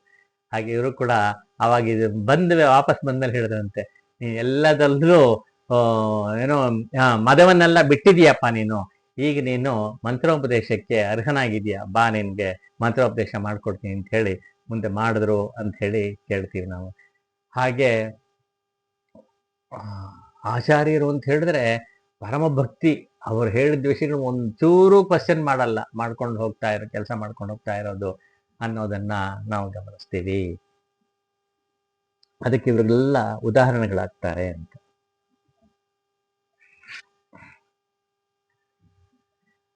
ಮತ್ತೊಂದು ಉದಾಹರಣೆ ಏನಪ್ಪಾ ಅಂತ ಹೇಳಿದ್ರೆ, ಮಾರಣೇರಿ ಅಂತ. ಮಾರಣೇರಿ ವಿಷಯ ಹಿಂದೆನೆ ಕೇಳಿದೀವಿ ನಾವು. ಅವರು ಯಾಮನ ಮುನಿಗಳ ಶಿಷ್ಯರು, ಪರಮ ಶಿಷ್ಯರು, ಪಟ್ಟ ಶಿಷ್ಯರು ಅಂತ ಹೇಳ್ಬಹುದು. ಮಾರಣೇರಿನವರು ಇದು ಶೂದ್ರ ಜಾತಿಯವರು, ಅಂತ್ಯಜರು ಅಂತಲೂ ಹೇಳ್ತಾರೆ ಅಂತವರು. ಆದರೂ ಕೂಡ ಬಹಳ ಪ್ರೀತಿಯಿಂದ ಸ್ವೀಕರಿಸಿದ್ರು ಯಾಮನಾಚಾರ್ಯರು ಅವನ್ನ. ಅವ್ರ ಕಥೆ ಎಲ್ಲ ಹಿಂದೆ ಹೇಳಿದೀವಿ, ಒಂದು ದಿವಸ ಪೂರ್ತಿ ಹೇಳಿದೀವಿ ಅವ್ರ ಬಗ್ಗೆ. ಎಷ್ಟರ ಮಟ್ಟಿಗೆ ಅವರು ಆಚಾರ್ಯರ ಒಂದು ಸೇವೆ ಮಾಡ್ತಾ ಇದ್ದು ಅಂತ ಹೇಳಿದ್ರೆ, ಅವ್ರ ಅಣ್ಣ ಬಂದು, ಇಲ್ಲ ನೀನು ಇಲ್ಲಿ ಇರಬಾರದು, ನೀನು ಬಂದ್ಬಿಡು, ಇವ್ರು ಸನ್ಯಾಸಿಗಳ ಜೊತೆ ನಿನ್ಗೇನ್ ಕೆಲಸ, ಮನೆಗ್ ಬಾ, ನಮ್ ತೋಟ ಇದೆ ಹಾಗೆ ಹೀಗೆ ಅಂತೇಳಿ ಕರೆದ್ರು ಕೂಡ ನಾನ್ ಬರಲ್ಲ, ಇದೇ ನನ್ನ ಭೂಮಿ, ನನ್ನ ಕರ್ಮಭೂಮಿ, ನಾನು ಇಲ್ಲೇ ಇರ್ಬೇಕು ಅಂತ ಹೇಳಿ, ನಾನು ಸೇವೆ ಮಾಡ್ಬೇಕು ಇವ್ರಿಗೆ ಅಂತೆಲ್ಲ ಹೇಳಿ ಇದ್ ಮಾಡಿ ನಿಂತವ್ರು. ಒಂದು ಎರಡನೇದು, ಎಷ್ಟರ ಮಟ್ಟಿಗೆ ಅವ್ರು ಸೇವೆ ಮಾಡ್ತಾ ಇದ್ದು ಅಂತ ಹೇಳಿದ್ರೆ ಹಿಂದೆ ಅದನ್ನು ವಿವರವಾಗಿ ಹೇಳಿದೀವಿ. ಯಾಮನಾಚಾರ್ಯರಿಗೆ ತುಂಬಾ ಕಾಯಿಲೆ ಬಂದ್ಬಿಡ್ತು. ಕಾಯಿಲೆ ಅಂತ ಹೇಳಿದ್ರೆ ಅದನ್ನ ಅವ್ರು ಹೇಳೋ ಇದನ್ನ ನೋಡಿದಾಗ ಈಗಿನ ಒಂದು ಭಾಷೆಯಲ್ಲಿ ಹೇಳಿದ್ರೆ ಒಂದು ಕ್ಯಾನ್ಸರ್ ಅಂತ ಅನ್ಸತ್ತೆ. ಅದು ಬಂದ್ಬಿಡ್ತು, ತುಂಬಾ ಸಫರ್ ಮಾಡ್ತಾ ಇದ್ರು. ಅವರ ಸಫರಿಂಗ್ ನೋಡಕ್ಕಾಗ್ಲಿಲ್ಲ. ಅವರು ಹಲ್ ಕಚ್ಕೊಂಡು ಇರ್ತಾ ಇದ್ರು, ಕೆಲಸ ಮಾಡ್ತಾ ಇದ್ರು, ಬಿಡ್ತಿರ್ಲಿಲ್ಲ. ಆದ್ರೆ ನೋವನ್ನು ಅನುಭವಿಸ್ತಾ ಇದ್ರು. ಅದರಿಂದ ಅಯ್ಯೋ ಇಷ್ಟು ಆಚಾರ್ಯರು ಕಷ್ಟಪಡ್ತಾರಲ್ಲ, ಅವ್ರ ಆರೋಗ್ಯ ಚೆನ್ನಾಗಿದ್ರೆ ಎಷ್ಟು ಚೆನ್ನಾಗಿರುತ್ತೆ, ಇನ್ನಷ್ಟು ಕೆಲಸ ಮಾಡ್ಬೋದು. ಅದರಿಂದ ಅವರ ಇದನ್ನ ಕಾಯಿಲೆಯನ್ನು ನಾನು ತಗೊಂಡ್ಬಿಡ್ಬೇಕು ಅಂತ ಹೇಳಿ ಮಾರನೇ ನಂಬಿ ತಗೋಬೇಕು ಅಂತ ತುಂಬಾ ಪ್ರಾರ್ಥನೆ ಮಾಡ್ತಾರೆ. ಆ ಕಥೆ ಎಲ್ಲ ಡೀಟೇಲ್ ಆಗಿ ಹೇಳಿದೀವಿ ಹಿಂದೆ. ಇವ್ರ ಆಚಾರ್ಯರು ಒಪ್ಲಿಲ್ಲ ಅದನ್ನ. ಏನಪ್ಪ ಹೀಗೆ ಕೇಳ್ತೀಯ, ಮಾತಾಡ್ಬೇಡ ಅಂತ ಹೇಳಿ ಒಂಥರ ಗದರಿಸಿ ಕಳಿಸ್ಬಿಡ್ತಾರೆ. ಯಾಕೆ ಅಂತ ಹೇಳಿದ್ರೆ ಆಚಾರ್ಯನಾದವನು ಶಿಷ್ಯನಿಗೆ ಅನುಗ್ರಹ ಮಾಡ್ಬೇಕು, ಆಶೀರ್ವಾದ ಮಾಡ್ಬೇಕು. ಅದನ್ನ ಬಿಟ್ಬಿಟ್ಟು ಅದಕ್ಕೆ ಮಾರಾಗಿ ನಾನು ತನ್ನ ಕಾಯಿಲೆಯನ್ನೆಲ್ಲಾದ್ರೂ ಕೊಡಕ್ಕಾಗತ್ತೆಯೇ, ಕೊಡಬಹುದೇ, ಎಂಥ ಆಚಾರ್ಯ ಆಗ್ತಾನವನು, ಅದ್ರಿಂದ ನಾನು ಕೊಡಲ್ಲ ಅಂತ ಹೇಳಿ ತೀರ್ಮಾನವಾಗಿ ಹೇಳ್ಬಿಡ್ತಾರೆ. ನಾನು ಕೊಡಲ್ಲ, ನೀನು ಹೋಗೋ, ನೀನು ಮಾತಾಡ್ಬೇಡ, ಇಲ್ಲಿ ನಿಂತ್ಕೋಬೇಡ ನೀನು ಅಂತ ಹೇಳಿ ಬೈದ್ ಕಳಿಸ್ಬಿಡ್ತಾರೆ. ಆದ್ರೆ ಅವ್ನಿಗೆ ಇಷ್ಟ ಆಗಿಲ್ಲ. ಹೇಗಾದ್ರೂ ಮಾಡಿ ತಗೋಬೇಕು ಅಂತ ಹೇಳಿ ಒಂದ್ಸಲ ತುಂಬಾ ಬಂದ್ ಪ್ರಾರ್ಥನೆ ಮಾಡ್ಕೊಂಡು ಅವರು ಸಹಿಸಕ್ಕಾಗ್ಲಿಲ್ಲ. ಅಯ್ಯೋ ಇಷ್ಟೊಂದು ಕೇಳ್ತಾ ಇಲ್ಲ, ಆಯ್ತಪ್ಪ ಕೊಂಚ ಕಾಲ ನಾನು ಇದನ್ನ ಕಾಯಿಲೆ ನೀನ್ ತಗೋ ಅಂತ. ಅದ ಕಾಯಿಲೆಯನ್ನು ಕೊಡೋದು ಅಂತ ಹೇಳಿದ್ರೆ ಅಷ್ಟು ಸುಲಭ ಅಲ್ಲ. ಅದನ್ನ ತುಂಬಾ ಅದಕ್ಕೆಲ್ಲ ಪ್ರೊಸೀಜರ್ಸ್ ಇದೆಯಂತೆ, ಅದೆಲ್ಲ ತಿಳಿದವರೇ ಮಾಡಕ್ ಸಾಧ್ಯ. ಇವರಿಗೆ ಈ ಆಚಾರ್ಯರಿಗೆ ಇದೆಲ್ಲ ಗೊತ್ತು ಅನ್ನೋದು ಇವನ್ ಮಾರನೇರಿಗೆ ಗೊತ್ತು. ಆದ್ರಿಂದ ನೀನು ಕೊಡ್ಬೋದು ನೀವು ಅಂತ ಹೇಳಿ ಇದ್ ಮಾಡ್ತಾನೆ. ಆಯ್ತು ಅಂತ ಹೇಳಿ ಸ್ವಲ್ಪ ಕಾಲ ಕೊಟ್ಟಿರ್ತಾರೆ ಅಂತ ಇದು. ಅದಾದ್ಮೇಲೆ ವಾಪಸ್ ತಗೊಂಡ್ಬಿಡ್ತಾ, ಇಲ್ಲಪ್ಪ ಬೇಡ, ಹಾಗೆ ಕೊಡಬಾರದು, ನೀನು ಬಲವಂತ ಮಾಡಿದ್ದಕ್ಕೆ ನೀನು ಸ್ವಲ್ಪ ಕಾಲ ಕೊಟ್ಟೆ ಅಂತ. ಅವಾಗ ತುಂಬಾ ಸಫರ್ ಮಾಡ್ತಾನೆ ಇವನು ಆ ಕಾಯಿಲೆಯಲ್ಲಿ. ಹಾಗೆ ಅಂಥ ಒಂದು ಗುರು ಭಕ್ತಿ ಅಂತ ಹೇಳಿದ್ರೆ ಆ ಒಂದು ಮಟ್ಟದಲ್ಲಿ ಇದ್ದಂತ ಅವನು. ಕೊನೆ ಕಾಲ ಆಯ್ತು. ಈಗ ಎಷ್ಟೋ ಕಾಲ ಆದ್ಮೇಲೆ ಏನಾಯ್ತು, ತುಂಬಾ ಇದು ವಯಸ್ಸಾಗಿದೆ, ಬೀಳ ಇದು ಕಾಯಿಲೆ ಬಂದ್ಬಿಡ್ತು. ಕಾಯಿಲೆ ಬಂದು ಅವ್ರ ಮಾರನೇರಿಗೆ ಹಾಗೆ ಮಲಗ್ಬಿಟ್ಟಿದ್ದಾನೆ. ಹೇಳಕ್ಕೂ ಆಗಲ್ಲ, ನಿಶಕ್ತಿ ಅಷ್ಟರ ಮಟ್ಟಿಗೆ ಬಂದ್ಬಿಟ್ಟಿದೆ. ಅವಾಗ ಏನ್ ಮಾಡೋದು, ಯಾರು ನೋಡ್ಕೊಳ್ಳೋರು ಯಾರು ಅಂತ ಹೇಳಿದಾಗ ಪೆರಿ ನಂಬಿಗಳಿದಾರಲ್ಲ ಅವರೇ ನೋಡ್ಕೋತಾರಂತೆ. ಅವನು ಇದ್ದ ಜಾಗಕ್ಕೆ ಹೋಗಿ ಅನ್ನ ಎಲ್ಲ ಮಾಡ್ಕೊಂಡು ಹೋಗಿ ಅವನು ಊಟ ಮಾಡೋ ಹಾಗೆ ಒಂಥರ ತುಂಬಾ ಮೃದುವಾಗಿರೋ ಹಾಗೆ ಮಾಡ್ಕೊಂಡು ಹೋಗಿ ಅವನು ಎದ್ದು ಕೂತ್ಕೊಂಡು ಮಾಡಕ್ಕಾಗಲ್ಲ, ಎಬ್ಸಿ ಕೂರಿಸಿ ಅವನ್ ಬಾಯಿಗೆ ತುತ್ತು ಹಾಕ್ತಾರಂತೆ. ಅಂತ ಕಂಡೀಷನ್ ಬಂತು, ತುತ್ತು ಹಾಕ್ತಾರೆ. ಇದೇನಾಗಿದೆ ಪ್ರಾಬ್ಲಮ್ ಅಂತ ಹೇಳಿದ್ರೆ, ಇಷ್ಟೆಲ್ಲ ಅವನು ಮಾರನೇರಿಗೆ ಮಾಡ್ತಾರೆ ಇವರು ಪೆರಿನಂಬಿಗಳು ಅಂತ ಹೇಳಿದಾಗ ಊರಲ್ಲಿರೋ ಜನಗಳಿದಾರಲ್ಲ ಅವರೆಲ್ಲ ನೋಡ್ತಾ ಇದ್ದಾರೆ. ಜನಗಳು ಅಂತ ಹೇಳಿದ್ರೆ ವಿಶೇಷವಾಗಿ ಬ್ರಾಹ್ಮಣರು, ಆಚಾರವಂತರು ಅಂತ ಯಾರು ಹೇಳ್ಕೋತಾರ, ಇದು ತಮ್ಮನ್ನ ಇಟ್ಕೊಂಡಿದಾರೋ ಅಂಥವ್ರೆಲ್ಲ ಏನಿದು ಅಂತ್ಯಜ ಅವನಿಗೆ ಹೋಗಿ ಇವ್ರು ಮಾಡ್ತಾರೆ, ಬ್ರಾಹ್ಮಣ್ಯ ಹೋಯ್ತು, ಆಚಾರ ಕೆಡ್ತು ಅಂತೆಲ್ಲ ತುಂಬಾ ಹೇಳ್ತಾರೆ. ಅದರಿಂದ ಇವ್ರ ಮೇಲೆ ಸಿಕ್ಕಾಪಟ್ಟೆ ಕಂಪ್ಲೇಂಟ್ ಹೇಳೋದು ಯಾರಿಗೆ ಅಂದ್ರೆ ಆಚಾರ್ಯರಾಗಿರೋ ರಾಮಾನುಜರ್ ಹೇಳ್ಬೇಕು. ರಾಮಾನುಜರ್ ಎನ್ಕರೇಜ್ ಮಾಡ್ತಿದ್ದಾರೆ. ಅವರೇ ಬಂದು ನಿಂತ್ಕೊಂಡು ಇವನಿಗೆ ಇವನು ಸರಿಯಾಗಿ ತಗೋತಾ ಇದ್ದಾನ ಆಹಾರ ಅಂತ ಹೇಳಿ ಎಲ್ಲ ವಿಚಾರಿಸ್ಕೊಂಡು ಇದ್ ಮಾಡಿ ಕೊಡಿ ಅಂತೆಲ್ಲ ಹೇಳಿ ಇದ್ ಮಾಡ್ತಾ ಇದ್ದಾರೆ. ಅಷ್ಟರ ಮಟ್ಟಿಗೆ ಮಾಡಿದ ಮೇಲೆ ಇವ್ರಿಗೆ ವಿರೋಧ ಶುರು ಆಯ್ತು. ರಾಮಾನುಜರ ಮೇಲೆ ಆ ಬ್ರಾಹ್ಮಣರಿಗೆಲ್ಲ ಕೋಪ, ಆಮೇಲೆ ಪೆರಿನಂಬಿಗಳ ಮೇಲೆ ಕೋಪ ಅಂದ್ರೆ ದ್ವೇಷ. ಇವರಿಂದಲೇ ಎಲ್ಲ ಹಾಳಾಯ್ತು, ಬ್ರಾಹ್ಮಣ್ಯ ಹಾಳಾಯ್ತು ಅನ್ನೋ ಅಷ್ಟರ ಮಟ್ಟಿಗೆ ಇದು ಮಾಡ್ಕೊತಾ ಇದ್ದಾರೆ ಅಂತ ಒಂದು ಸ್ಥಿತಿ. ಇದು ಸಾಲ್ದೋ ಎಂಬಂತೆ ಒಂದು ಸಂದರ್ಭದಲ್ಲಿ ಏನಾಯ್ತು, ಇವನಿಗೆ ಹೇಗಿದ್ದು ತುಂಬಾ ವಯಸ್ಸಾಗಿ ಆರೋಗ್ಯನ ಕೆಟ್ಟಿರೋದ್ರಿಂದ ಒಂದ್ಸಲ ಅವನಿಗೇನೋ ಮನಸ್ಸಿಗೆ ಅನಿಸ್ಬಿಡ್ತು, ಇನ್ನು ತುಂಬಾ ಕಾಲ ಉಳಿಯಲ್ಲ ನಾನು ಅನ್ನೋ ಹಾಗೆ. ಸನ್ನಿಹಿತವಾಯಿತು ತನ್ನ ಇದು ಪ್ರಾಣೋತ್ಕ್ರಮಣ ಆಗೋದಕ್ಕೆ ಅಂತ ಹೇಳಿ ಮಾಡಿದಾಗ ಪೆರಿನಂಬಿಗಳ ಹತ್ರ ಒಂದು ರಿಕ್ವೆಸ್ಟ್ ಮಾಡ್ಕೊಂಡಂತೆ, ನಂಬಿಗಳೇ, ನನಗೆ ಇದು ಭಗವತ್ ಸೇವೆಯಲ್ಲಿ, ಆಚಾರ್ಯ ಸೇವೆಯಲ್ಲೇ ನಾನು ನನ್ನ ಜೀವನ ಇಲ್ಲಿವರೆಗೂ ಕಳೆದೆ. ಅದರಿಂದ ಈ ಶರೀರ ನಿಜವಾಗ್ಲೂ ಪುಣ್ಯ ಶರೀರ ಇದು ಅಂತ ಅನ್ಸತ್ತೆ, ಪವಿತ್ರವಾದ ಶರೀರ ಅಂತ ಅನ್ಸತ್ತೆ, ಆಚಾರ್ಯರ ಒಂದು ಸೇವೆಗಾಗಿದ್ದಂತ ಒಂದು ಶರೀರ ಇದು. ಅದರಿಂದ ನನ್ನ ಕಾಲ ಆದ್ಮೇಲೆ ಈ ಶರೀರನ ಸರಿಯಾದ ಕ್ರಮದಲ್ಲಿ ಒಂದು ಇದು ಮಾಡ್ಬೇಕು, ಸಂಸ್ಕಾರವನ್ನು ಮಾಡ್ಬೇಕು ಅಂತ ಹೇಳಿ ರಿಕ್ವೆಸ್ಟ್ ಮಾಡ್ಕೋತಾನೆ. ಅದನ್ನ ಮಾಡ್ಕೊಡ್ತೀರಾ, ತಾವೇ ಮಾಡ್ಕೊಡ್ಬೇಕು, ಯಾಕೆ ಇನ್ಯಾರು ಹತ್ರ ಬರಲ್ಲ ಅಂತ ಗೊತ್ತು, ಮಾಡ್ಕೊಡ್ತೀರಾ ಅಂತ ಕೇಳ್ತಾನೆ. ಅವಾಗ ಆಯ್ತಪ್ಪ ಖಂಡಿತ ಮಾಡ್ತೀನಪ್ಪ, ನೀನೇನು ಅದ್ರ ಬಗ್ಗೆ ಯೋಚನೆ ಮಾಡಬೇಡ, ಸರಿಯಾದ ರೀತಿಯಲ್ಲಿ ಸಂಸ್ಕಾರವನ್ನು ಮಾಡ್ತೀನಿ ನಾನು ಅಂತ ಹೇಳಿ ಮಾತು ಕೊಡ್ತಾರಂತೆ ಅವರು. ಹಾಗೆ ಇದ್ದಾಗ ಒಂದ್ಸಲ ಬೇಗನೆ ಅವನು ನಿರ್ಯಾಣ ಆಗತ್ತೆ. ಆವಾಗ ಇವರೇನೆ ಪೂರ್ತಿ ನಿಂತ್ಕೊಂಡು ಆ ಸಂಸ್ಕಾರಗಳನ್ನ ಮಾಡಿದಾಗ, ಎಂಥ ಸಂಸ್ಕಾರ ಅಂತ ಹೇಳಿದ್ರೆ ಬ್ರಾಹ್ಮಣರಿಗೆ ಮಾಡೋ ಅಂತ ಸಂಸ್ಕಾರ, ಬ್ರಹ್ಮಮೇಧ ಸಂಸ್ಕಾರವನ್ನೇ ಮಾಡ್ತಾರಂತೆ. ಮಾಡಿ ಎಲ್ಲ ಮಾಡ್ತಾರೆ. ಇದು ಮಾಡಿದ ಮೇಲೆ ಜನಗಳಿಗೆ, ಊರ್ ಜನಗಳಿಗೆಲ್ಲ, ಜನಗಳು ಅಂತ ಹೇಳಿದ್ರೆ ಈ ಬ್ರಾಹ್ಮಣರು ವಿಶೇಷವಾಗಿ ಅಲ್ಲಿ ಅವೆಲ್ಲ ಪಿಸಿ ಪಿಸಿ ಮಾತು, ಎಂಥ ಕೆಲಸ ಮಾಡ್ಬಿಟ್ಟಿದ್ದಾರೆ, ಅವನಿಗೆ ಹೋಗಿ ಶೂದ್ರನ್ಗೆ ಹೋಗಿ ಇದು ಮಾಡ್ಬಿಟ್ಟಿದ್ದಾರೆ, ಅಂತ್ಯ ಜನಿಗೆ ಈ ಬ್ರಹ್ಮ ಮೇಲೆ ಸಂಸ್ಕಾರ ಮಾಡ್ಬಿಟ್ಟಿದ್ದಾರೆ, ಬ್ರಾಹ್ಮಣ ಸಂಸ್ಕಾರ ವಿಧಿವತ್ತಾಗಿ ಮಾಡ್ಬಿಟ್ಟಿದ್ದಾರೆ, ಶಾಸ್ತ್ರೋಕ್ತವಾಗಿ ಮಾಡ್ಬಿಟ್ಟಿದ್ದಾರೆ, ಹೀಗೆಲ್ಲಾದ್ರೂ ಮಾಡೋದುಂಟೆ, ಎಲ್ಲ ಹಾಳಾಯ್ತು ಅಂತ ಹೇಳಿ ಪೆರಿಯ ನಂಬಿಗಳ ಮೇಲೆ ದೊಡ್ಡ ಪ್ರಚಾರ, ಅಪಪ್ರಚಾರ ಶುರು ಮಾಡ್ಬಿಟ್ರು ಅಂತ. ಅವ್ರು ಇದಕ್ಕೆಲ್ಲ ಏನು ಕೇರ್ ಮಾಡಲಿಲ್ಲ, ಮಾಡೋ ಕೆಲಸ ಮಾಡಿದ್ರು, ನೆಮ್ಮದಿಯಾಗಿದ್ರು ಅವ್ರು ಇದೆಲ್ಲ ಕಿವಿಗೆ ಹಾಕೊಳ್ಳಿಲ್ಲ. ಆಮೇಲೆ ಇವ್ರಿಗೂ ರಾಮಾನುಜರು ಬಂದಾಗ, ನೀವು ಇಷ್ಟು ಧೈರ್ಯವಾಗಿ ಕೆಲಸ ಮಾಡ್ಬಿಟ್ರಲ್ಲ, ನೀವು, ನಾನು ಹಂತ ಹಂತವಾಗಿ ಮಾಡ್ಬೇಕು, ಇವನ್ನೆಲ್ಲ ಸರಿ ಮಾಡ್ಬೇಕು ಅಂತ ಅನ್ಕೊಂಡಿದ್ದೆ, ಆದ್ರೆ ನೀವು ಒಂದೇ ಏಟಿಗೆ ಇದೆಲ್ಲ ಮಾಡ್ಬಿಟ್ಟಿದಿರಲ್ಲ ಅಂತ ಹೇಳಿ ತುಂಬಾ ಸಂತೋಷ ಪಟ್ರು. ಅದೇ ಇನ್ನೂ ನಿಧಾನವಾಗಿ ಮಾಡಿದ್ರೆ ಈ ಒಂದು ಗಲಾಟೆಗಳು ಆಗ್ತಿರ್ಲಿಲ್ವೋ ಏನೋ ಅನ್ನೋ ಮಾತನ್ನ ಹೇಳಿದ್ರು ಅಂತ ಕೇಳ್ತೀವಿ. ಹೀಗೆಲ್ಲ ಆಯ್ತು. ಅಂಥ ಇವರುಗಳೇ ಬ್ರಾಹ್ಮಣರೇನೆ ಒಂದು ತರಹ ರಾಮಾನುಜರು ಇದರಲ್ಲಿ ಇನ್ವಾಲ್ವ್ ಆಗಿದ್ದನ್ನು ಗೊತ್ತಿದ್ದರಿಂದ ಅವರು ಕೂಡ ಹೀಗೆಲ್ಲ ಸಣ್ಣ ವಯಸ್ಸಲ್ಲೇ ಒಬ್ಬ ಹರಿಜನ್ ಅಂತ ಯಾರನ್ನ ಕರಿತೀರೋ ಅವನ ದೇವಸ್ಥಾನ ಒಳಗಡೆ ಕರ್ಕೊಂಡು ಹೋದ್ರಲ್ಲ, ಕರ್ಕೊಂಡು ಹೋಗಿದ್ರಿಂದ 1 ವರ್ಷ ಕಾಲ ಅವರ ಕುಟುಂಬಕ್ಕೆ ಒಂದು ಇದು ಬಂತಲ್ಲ, ಪ್ರವೇಶವೇ ಮಾಡಬಾರದು ಅಂತ ಹೇಳಿ ನಿಷಿದ್ಧ ಆಜ್ಞೆ ಒಂದು ಬಂದಿತ್ತಲ್ಲ. ಹಾಗೆ ಅವರು ಚಿಕ್ಕ ವಯಸ್ಸಿಂದಾನೇ ಮಾಡಿದ್ದದನ್ನ. ಅಂದ್ರೆ ಇವರು ಹೀಗೆ ಮಾಡ್ತಾರೆ ಅಂತ ಹೇಳಿ ಈ ಆ ಚೋಳ ರಾಜ ಒಂದು ಕುಲೋತ್ತುಂಗ ಅಂತ ಹೇಳೋದನಲ್ಲ, ಹೇಳ್ಬಿಟ್ಟು ಇವ್ರನ್ನ ರಾಮಾನುಜನ್ ಕೊಲ್ಲಕ್ಕೆ ಪ್ರಯತ್ನ ಪಡ್ತಿದ್ದ ಅಂತ, ಅದಲ್ಲಿ ಚುಚ್ಚು ಕೊಟ್ಟವರು ಆ ಕುಲೋತ್ತುಂಗ ರಾಜನ್ಗೆ ಈ ಒಂದು ಬ್ರಾಹ್ಮಣರೇನೆ. ಇವ್ರಿಗೆಲ್ಲ ಸೇರ್ಕೊಂಡು ಮಾಡಿದ್ದಾರೆ. ಶೈವರು ಮಾಡಿದ್ದು ಒಂದು ಕಡೆಯಿಂದ, ಇನ್ನೊಂದು ಶ್ರೀ ವೈಷ್ಣವರುಗಳೇ ಬ್ರಾಹ್ಮಣರು ಹೋಗಿ ಆ ರಾಜನಿಗೆ ಚುಚ್ಚು ಕೊಟ್ಟುಬಿಟ್ಟು ಈ ಇವ್ರನ್ನ ನೋಡ್ಕೊಳ್ಳಿ, ರಾಮಾನುಜನ್ ಹೇಗಾದ್ರೂ ಮುಗಿಸ್ಬಿಡಿ ಅಂತ ಹೇಳೋ ಮಟ್ಟಕ್ಕೆ ಹೋಗಿದ್ರು ಅನ್ನೋದನ್ನ ಪ್ರಾಸಂಗಿಕವಾಗಿ ಜ್ಞಾಪಿಸ್ಕೋತೀವಿ. ಅಂದ್ರೆ ದ್ವೇಷ ಭಾವನೆ ಅಂತ ಹೇಳಿದಾಗ ಅದು ಅರ್ಥ ಮಾಡ್ಕೊಳ್ದೆ ಯಾವ ಉದಾರವಾದ ಭಾವದಿಂದ ಇವರು ಕೆಲಸ ಮಾಡ್ತಿದ್ರು, ರಾಮಾನುಜರು ಕೆಲಸ ಮಾಡ್ತಿದ್ರು, ಅದನ್ನ ಒಂದು ಕಿಂಚಿತ್ತೂ ಅರ್ಥ ಮಾಡ್ಕೊಳ್ದೆ ಯಾವುದೋ ಒಂದು ಶಾಸ್ತ್ರ ಇದಕ್ಕೆ ಕಟ್ಟು ಬಿದ್ದು ಹೀಗೆಲ್ಲ ಮಾಡಿ ಅವ್ರನ್ನೇ ದ್ವೇಷಿಸೋ ಹಾಗೆ ಮಾಡಿಕೊಂಡು ಅವರನ್ನ ಕೊಲೆ ಮಾಡೋ ಅಷ್ಟರ ಮಟ್ಟಿಗೆ ಹೋಗ್ಬಿಟ್ರಲ್ಲ, ಎಂಥ ದುಷ್ಟ ಜನಗಳಾಗಿದ್ರು ಅನ್ನೋದನ್ನ ಈ ಒಂದು ಪ್ರಸಂಗ ನಮ್ಗೆ ಜ್ಞಾಪಿಸುತ್ತೆ. ಅಂತ ಮಾರನೇರ ನಂಬಿ ಅಂತ ಹೇಳಿದ್ರೆ ತುಂಬಾ ಒಂದು ಸಾತ್ವಿಕ ಪರಮ ಭಾಗವತ ಅಂತಲೇ ಹೇಳ್ಬೇಕು ಅವ್ರನ್ನ ಅನ್ನೋದನ್ನ ಇಲ್ಲಿ ಜ್ಞಾಪಿಸ್ಕೋತೀವಿ.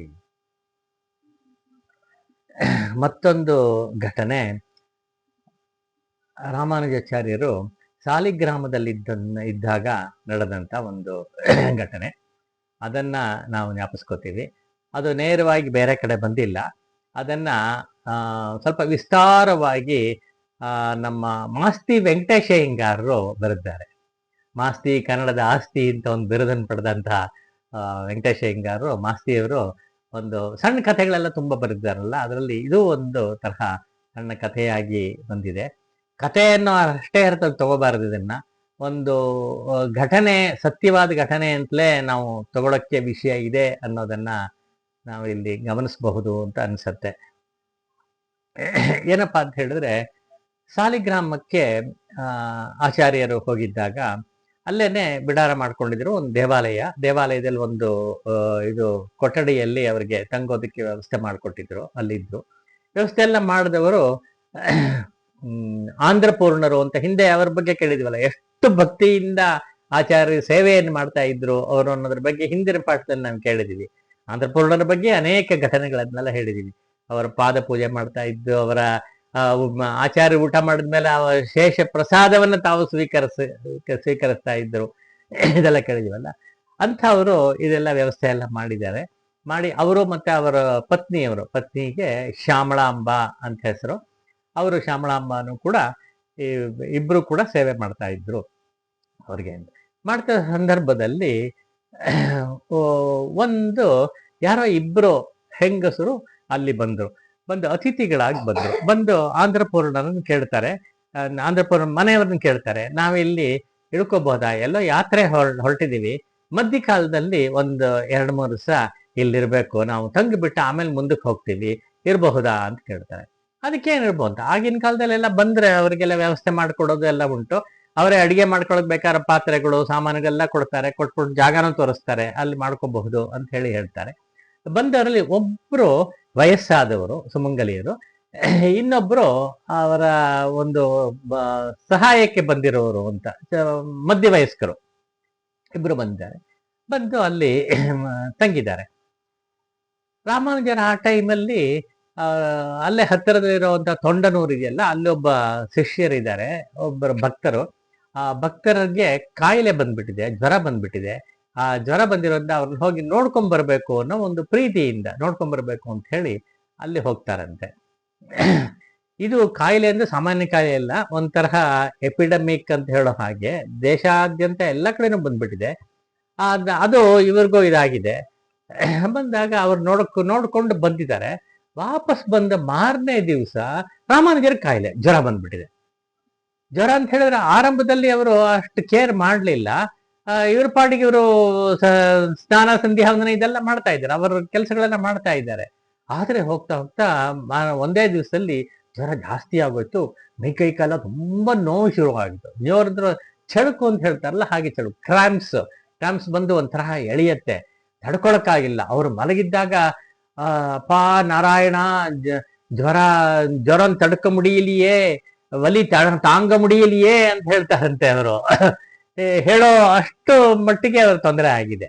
ಅದಕ್ಕೆ ಇವರು ಆಂಧ್ರಪೂರ್ಣರು ಮತ್ತೆ ಇವರು ವಡಿಗನಂಬಿ ಅಂತ ಹೇಳಿದ್ನಲ್ಲ ಅವ್ರ ಹೆಸರು, ಅವರು ಮತ್ತೆ ಅವರ ಪತ್ನಿ ಶ್ಯಾಮಳಾಂಬ ಇಬ್ರು ಕೂಡ ಬಂದು ಅವ್ರಿಗೆ ಕಾಲು ಒತ್ತೋದು ಎಲ್ಲ ಮಾಡ್ತಿದ್ರಂತೆ. ಅವರು ನೀನ್ ಯಾಕಮ್ಮ ಮಾಡ್ತೀಯ, ಹಾಗೆಲ್ಲ ಮುಟ್ಟಿ ಇದ್ ಮಾಡಬಾರ್ದಮ್ಮ ಅಂತೆಲ್ಲ ಹೇಳೋರಂತೆ. ಹೇಳಿದಾಗ ಏನು ಗುರುಗಳೇ ಹೀಗೆ ಹೇಳ್ತೀರಾ, ನಾನು ನಿಮ್ ಮಗಳ ತರ, ನಿಮ್ ಮಗಳು ತಂದೆ ಕಾಲ್ ಮುಟ್ಟಿ ಇದ್ ಮಾಡಬಾರ್ದಾ ಇಷ್ಟು ತೊಂದರೆಯಲ್ಲಿರೋವಾಗ, ಯಾಕೆ ಹೇಳಿದ್ರೆ ಒಂಥರ ಫ್ರೀಡಮ್ ತಗೊಂಡು ಸಲಿಗೆಯಿಂದ ಅವಳು ಇದ್ ಮಾಡಿದ್ಲಂತೆ. ಸರಿ ಆಯ್ತಮ್ಮ ಮಾಡಮ್ಮ ಅಂತ ಹೇಳಿ ಬಿಟ್ಬಿಟ್ರು. ಇದೇ ಕೆಲಸ ಇಬ್ರು ಕೂಡ ತುಂಬಾ ಚೆನ್ನಾಗಿ ನೋಡ್ಕೋತಾ ಇದ್ರು ಆಚಾರ್ಯನ್ನ ಅಂತ. ಅವ್ರ ಮನೇಲಿ ಅಡಿಗೆ ಕೆಲಸ ಮುಗಿಸೋದು, ಇಲ್ಲಿ ಬಂದು ಆಚಾರ್ಯ ಸೇವೆ ಮಾಡೋದು. ಹಾಗೆ ಅವರು ಕೂಡ ಆಂಧ್ರಪೂರ್ಣರು ಹೋಗಿ ಮನೆಯಲ್ಲಿ ಸ್ನಾನ ಇದು ಪೂಜೆ ಎಲ್ಲ ಮುಗಿಸ್ಕೊಂಡು ಬಂದ್ಬಿಟ್ಟು ಈ ಕೆಲಸ ಮಾಡೋದು. ಉಳಿದ ಸಮಯದೆಲ್ಲ ಅವ್ರ ಆಚಾರ್ಯ ಸೇವೆ ಮಾಡೋದೇ ಹಾಗೆ ಆಯ್ತು. ಔಷಧಿ ಕೊಡೋದು ನೋಡ್ಕೊಡೋದು ಹೀಗೆ ಮಾಡ್ತಾ ಇದ್ರು. ಆಚಾರ್ಯರು ಕೂಡ ಮಾಡಿ ಸ್ವಲ್ಪ ಅನುಕೂಲ ಆಗತ್ತೇನೋ ಅಂತ ಹೇಳಿ ಸ್ವಲ್ಪ ಅದು ಕಾಲೆಲ್ಲ ಒತ್ತಿ ಇದ್ ಮಾಡಿದಾಗ ಅವ್ರಿಗೆ ಸ್ವಲ್ಪ ಹಿತವಾಗಿರುತ್ತೆ, ಅಷ್ಟನ್ನ ಮಾಡಿಸ್ಕೋತಾ ಇದ್ರು ಅಂತ. ಮಾಡಿಸ್ಕೋತಾ ಇರೋವಾಗ ಒಂದ್ ದಿವಸ ರಾತ್ರಿ ಎಷ್ಟೊತ್ತಾದ್ರೂ ಇವ್ರೆಲ್ಲ ಮಾಡ್ತಾ ಇದ್ದಾಗ ಸ್ವಲ್ಪ ಅನುಕೂಲವಾಯ್ತೋ ಏನೋ ಒಂಥರ ಹಾಗೇ ಅವ್ರು ನಿದ್ದೆ ಬಂದಿದೆ ಆಚಾರ್ಯರಿಗೆ. ಹಾಗೆ ಕಣ್ಣು ಹೊರಗೆ ನಿದ್ದೆ ಮಾಡಿದ್ದಾರೆ. ಇವ್ರು ನಿದ್ದೆ ಮಾಡ್ತಿಲ್ಲ, ಪರವಾಗಿಲ್ಲ ಸ್ವಲ್ಪ ಹೊತ್ತು ಹೋಗಿ ನಾನು ಆ ಕಡೆ ಮಲಗಬಹುದು, ಸ್ವಲ್ಪ ಹೊತ್ತು ರೆಸ್ಟ್ ತಗೋಬಹುದು ಅಂತ ಹೇಳಿ ಇವಳು ಕೂಡ ಶ್ಯಾಮಲಾಂಬನು ಆ ಕಡೆ ಹೋಗಿ ಮಲಗಿದ್ದಾಳೆ. ಮಲಗಿದ್ದಾಗ ಸ್ವಲ್ಪ ಹೊತ್ತಿನಲ್ಲೇ ಏನಾಯ್ತು, ಅಲ್ಲಿ ಆಚಾರ್ಯರು ಯಾರಮ್ಮ ಅದು ಅಂತ ಕೇಳಿದ್ರಂತೆ.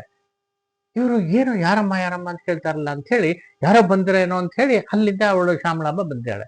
ಬಂದು ನೋಡ್ತಾಳೆ, ಅದ್ ಯಾರೋ ಒಬ್ರು ಒಂದು ನೆರಳು, ಅದು ಕತ್ಲೆ, ಅಲ್ಲಿ ರಾತ್ರಿ ಹೊತ್ತು ಕತ್ಲೆ, ಅಲ್ಲಿ ಏನ್ ಬೆಳಕಿರ್ಲ ಏನಿಲ್ಲ, ಯಾವುದೋ ಒಂದು ಫಿಗರ್ ಹೀಗೆ ಮೂವ್ ಆಗೋದನ್ನ ನೋಡಿದ್ಲು.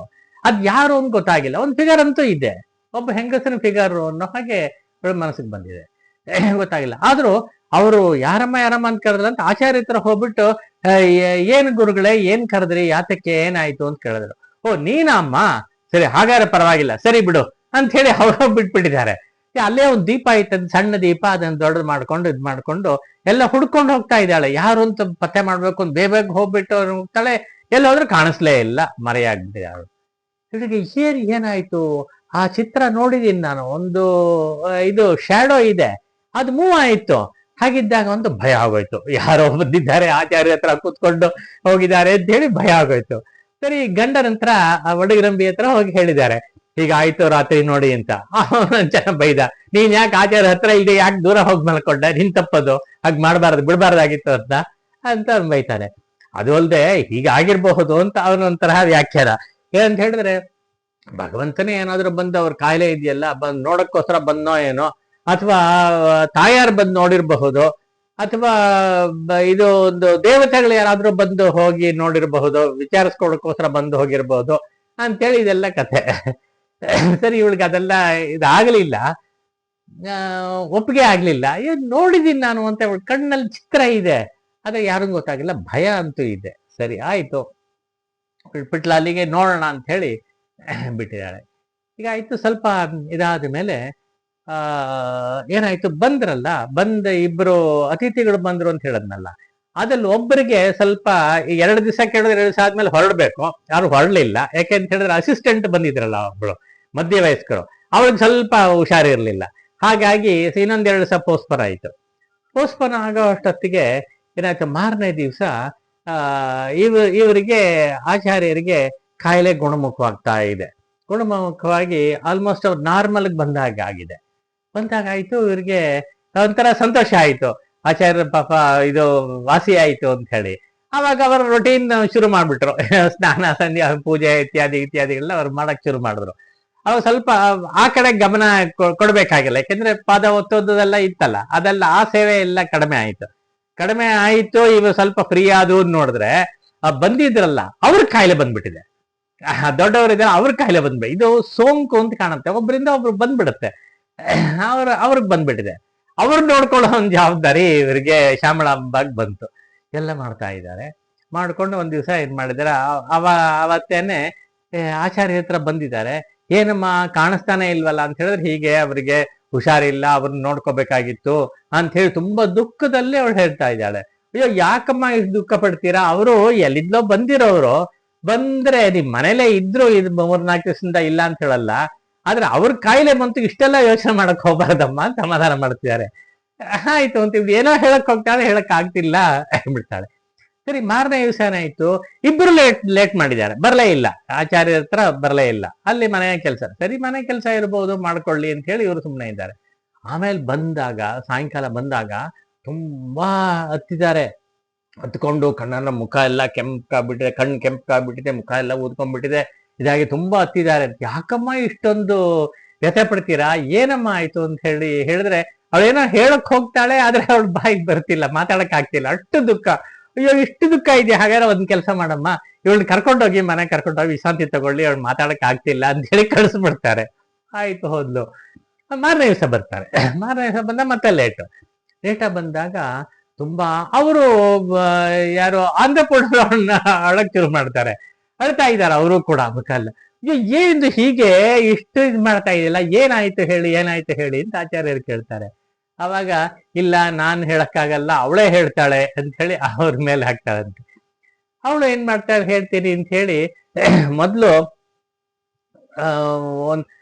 ಒಂದು ಕೆಲಸ ಮಾಡಬೇಕು, ಅವರು ಬಂದಿದ್ರಲ್ಲ, ಅವರು ಹುಷಾರಿರ್ಲಿಲ್ಲ ಅಂತ ಹೇಳಿ ಅವ್ರಿಗೆ ಕಾಯಿಲೆ ಬಂತು, ಅವರು ಬೆಳಗ್ಗೆ ಅವರು ಪರಂಪರಿಸ್ಬಿಟ್ರು ಅಂತ ಹೇಳಿ ಅನೌನ್ಸ್ ಮಾಡ್ತಾಳಂತೆ. ಹೌದಾ, ಸರಿ, ಎಲ್ಲಿಂದೋ ಬಂದವರು, ಬೇರೆ ಇದು ರಾಜ್ಯದಿಂದ ಬಂದವರು ಇಲ್ಲಿ ಬಂದು ಪರಂಪರಿಸ್ಬಿಟ್ಟಿದ್ದಾರೆ, ಆಗ್ಲಿ ಬಿಡಿ, ಪರವಾಗಿಲ್ಲ, ಆಯ್ತು, ನೀವು ಚೆನ್ನಾಗಿ ಸೇವೆ ಮಾಡಿದ್ದೀರಾ, ಅವರಿಗೆ ಸಾಕು, ಪರವಾಗಿಲ್ಲ ಅಂತ ಹೇಳ್ತಾರೆ. ಅದಕ್ಕೆ ಇವಳು, ಇಲ್ಲ, ಅವರೊಂದು ಕೊನೆಗೆ ಮುಂಚೆ ಒಂದು ಮಾತು ನನಗೆ ಪ್ರಾರ್ಥನೆ ಮಾಡ್ಕೊಂಡ್ಲು, ಆಚಾರ್ಯ ಹತ್ರ ಹೋಗ್ಬಿಟ್ಟು ಸ್ವಲ್ಪ ಕ್ಷಮಿಸ್ದೆ ಅಂತ ಹೇಳ್ಬೇಕು, ಒಂದು ಕ್ಷಮಾಪಣೆ ಕೇಳ್ಕೋಬೇಕು. ಕ್ಷಮಾಪಣೆ ಏನಮ್ಮ ಇದೆ ಇದರಲ್ಲಿ, ಇಲ್ಲಿ ಬದುಕಿರುವಾಗ ಕ್ಷಮಾಪಣೆ ಎಲ್ಲ ಉಂಟು, ಆಚಾರ್ಯ ಕ್ಷಮಿಸ್ಬೋದು, ಲೋಕ ಕ್ಷಮಿಸ್ಬೋದು, ಅವ್ರು ಹೋದ ಮೇಲೆ ಏನು, ಯಾರು ಕ್ಷಮಿಸೋದೇನಿದೆ, ಆಯ್ತಲ್ಲ ಅಂತ ಹೇಳ್ತಾರೆ. ಇಲ್ಲ, ತಮ್ಮ ಹತ್ರ ಮಾತು ತಗೋಬೇಕು, ಕ್ಷಮಿಸ್ದೆ ಅಂತ ನಿಮ್ ಬಾಯಲ್ಲಿ ಬರಬೇಕು, ಬಂದಾಗಲೇ ಅವ್ಳು ನೆಮ್ಮದಿ ಅಂತೆ ಅಂತ ಹೇಳ್ಬಿಟ್ಟು ಹೋಗಿದ್ದಾರೆ.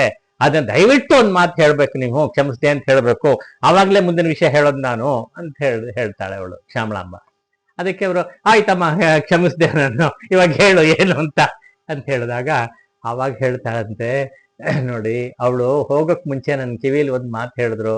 ಏನಂತ ಹೇಳಿದ್ರೆ, ಅವರೇನೆ ನಮ್ಮ ಆಚಾರ್ಯರ ಧರ್ಮಪತ್ನಿ, ಹಿಂದೆ ಪೂರ್ವಾಶ್ರಮದ ಧರ್ಮಪತ್ನಿ ಅಂತ ಹೇಳಿದ್ರು.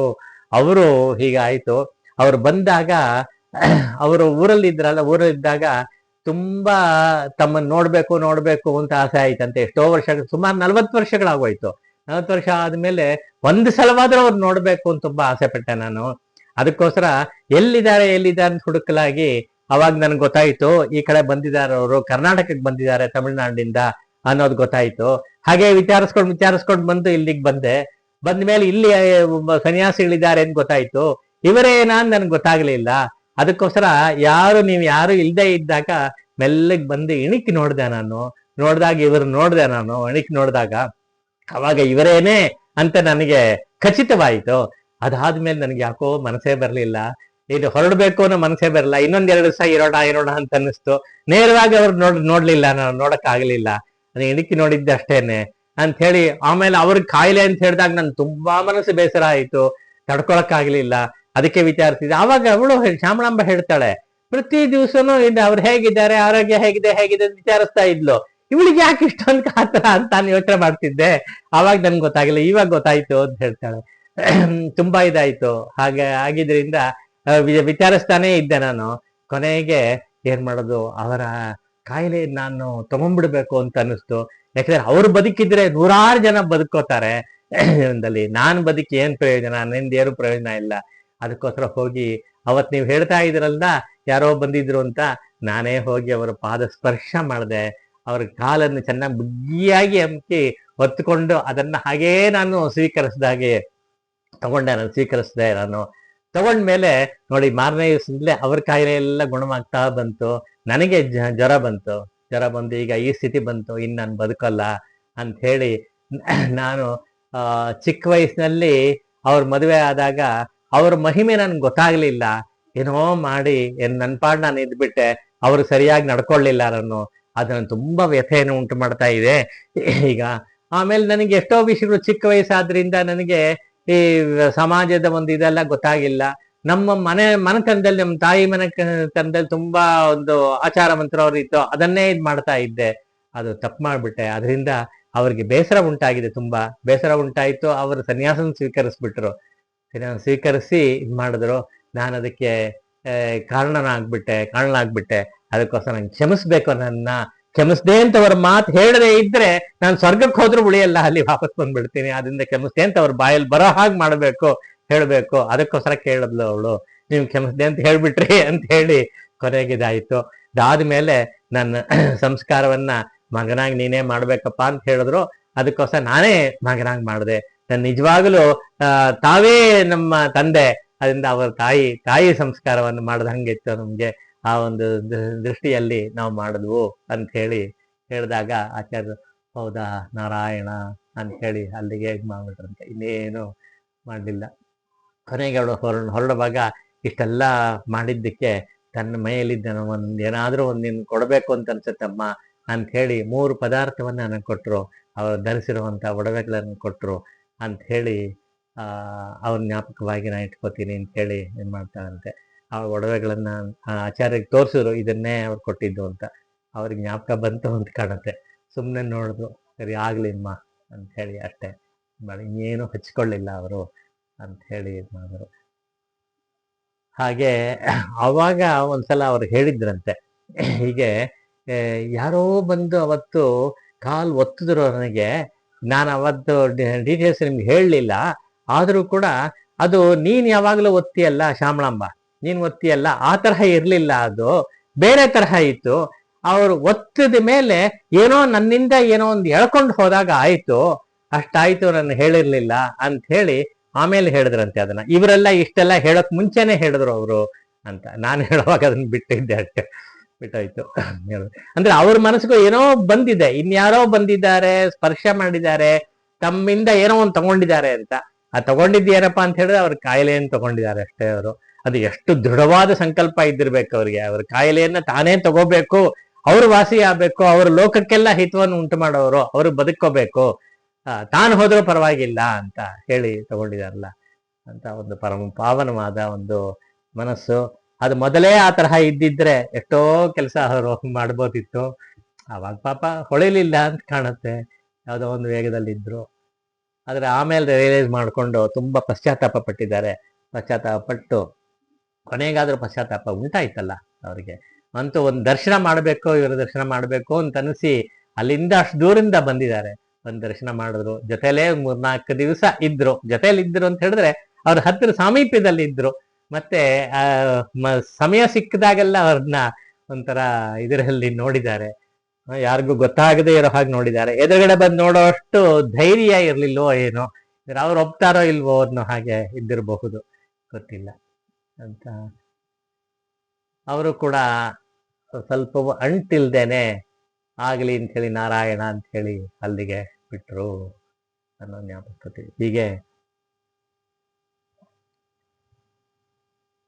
ಭಕ್ತರು, ಭಾಗವತರು, ಆಚಾರ್ಯರ ನಿಷ್ಠೆಯನ್ನು ಇಟ್ಕೊಂಡಿದ್ದವರು, ಪರಿಪೂರ್ಣವಾಗಿ ಸೇವೆ ಮಾಡ್ತಾ ಇದ್ದವರು ಅಂಥ ಒಂದು ಜೀವಿಗಳ ಬಗ್ಗೆ, ಅವರ ಜೀವನದ ಘಟನೆಗಳ ಬಗ್ಗೆ ಜ್ಞಾಪಿಸ್ಕೊಂಡು ಇವತ್ತು ಈ ಮಾತುಗಳನ್ನು ಭಗವಂತನ ಪಾದಾರವಿಂದಗಳಲ್ಲಿ ಅರ್ಪಿಸ್ತೇನೆ, ಮಂಗಳವನ್ನು ಹೇಳ್ತೇನೆ. ಕಾಯೇನ ವಾಚಾ ಮನಸಾ ಇಂದ್ರಿಯೈರ್ವಾ ಬುದ್ಧ್ಯಾ ಆತ್ಮನಾ ವಾ ಪ್ರಕೃತೆ ಸ್ವಭಾವಾತ್ ಕರೋಮಿ ಯದ್ಯತ್ ಸಕಲಂ ಪರಸ್ಮೈ ನಾರಾಯಣಾಯೇತಿ ಸಮರ್ಪಯಾಮಿ. ಶ್ರೀರಂಗಾರ್ಪಣಮಸ್ತು.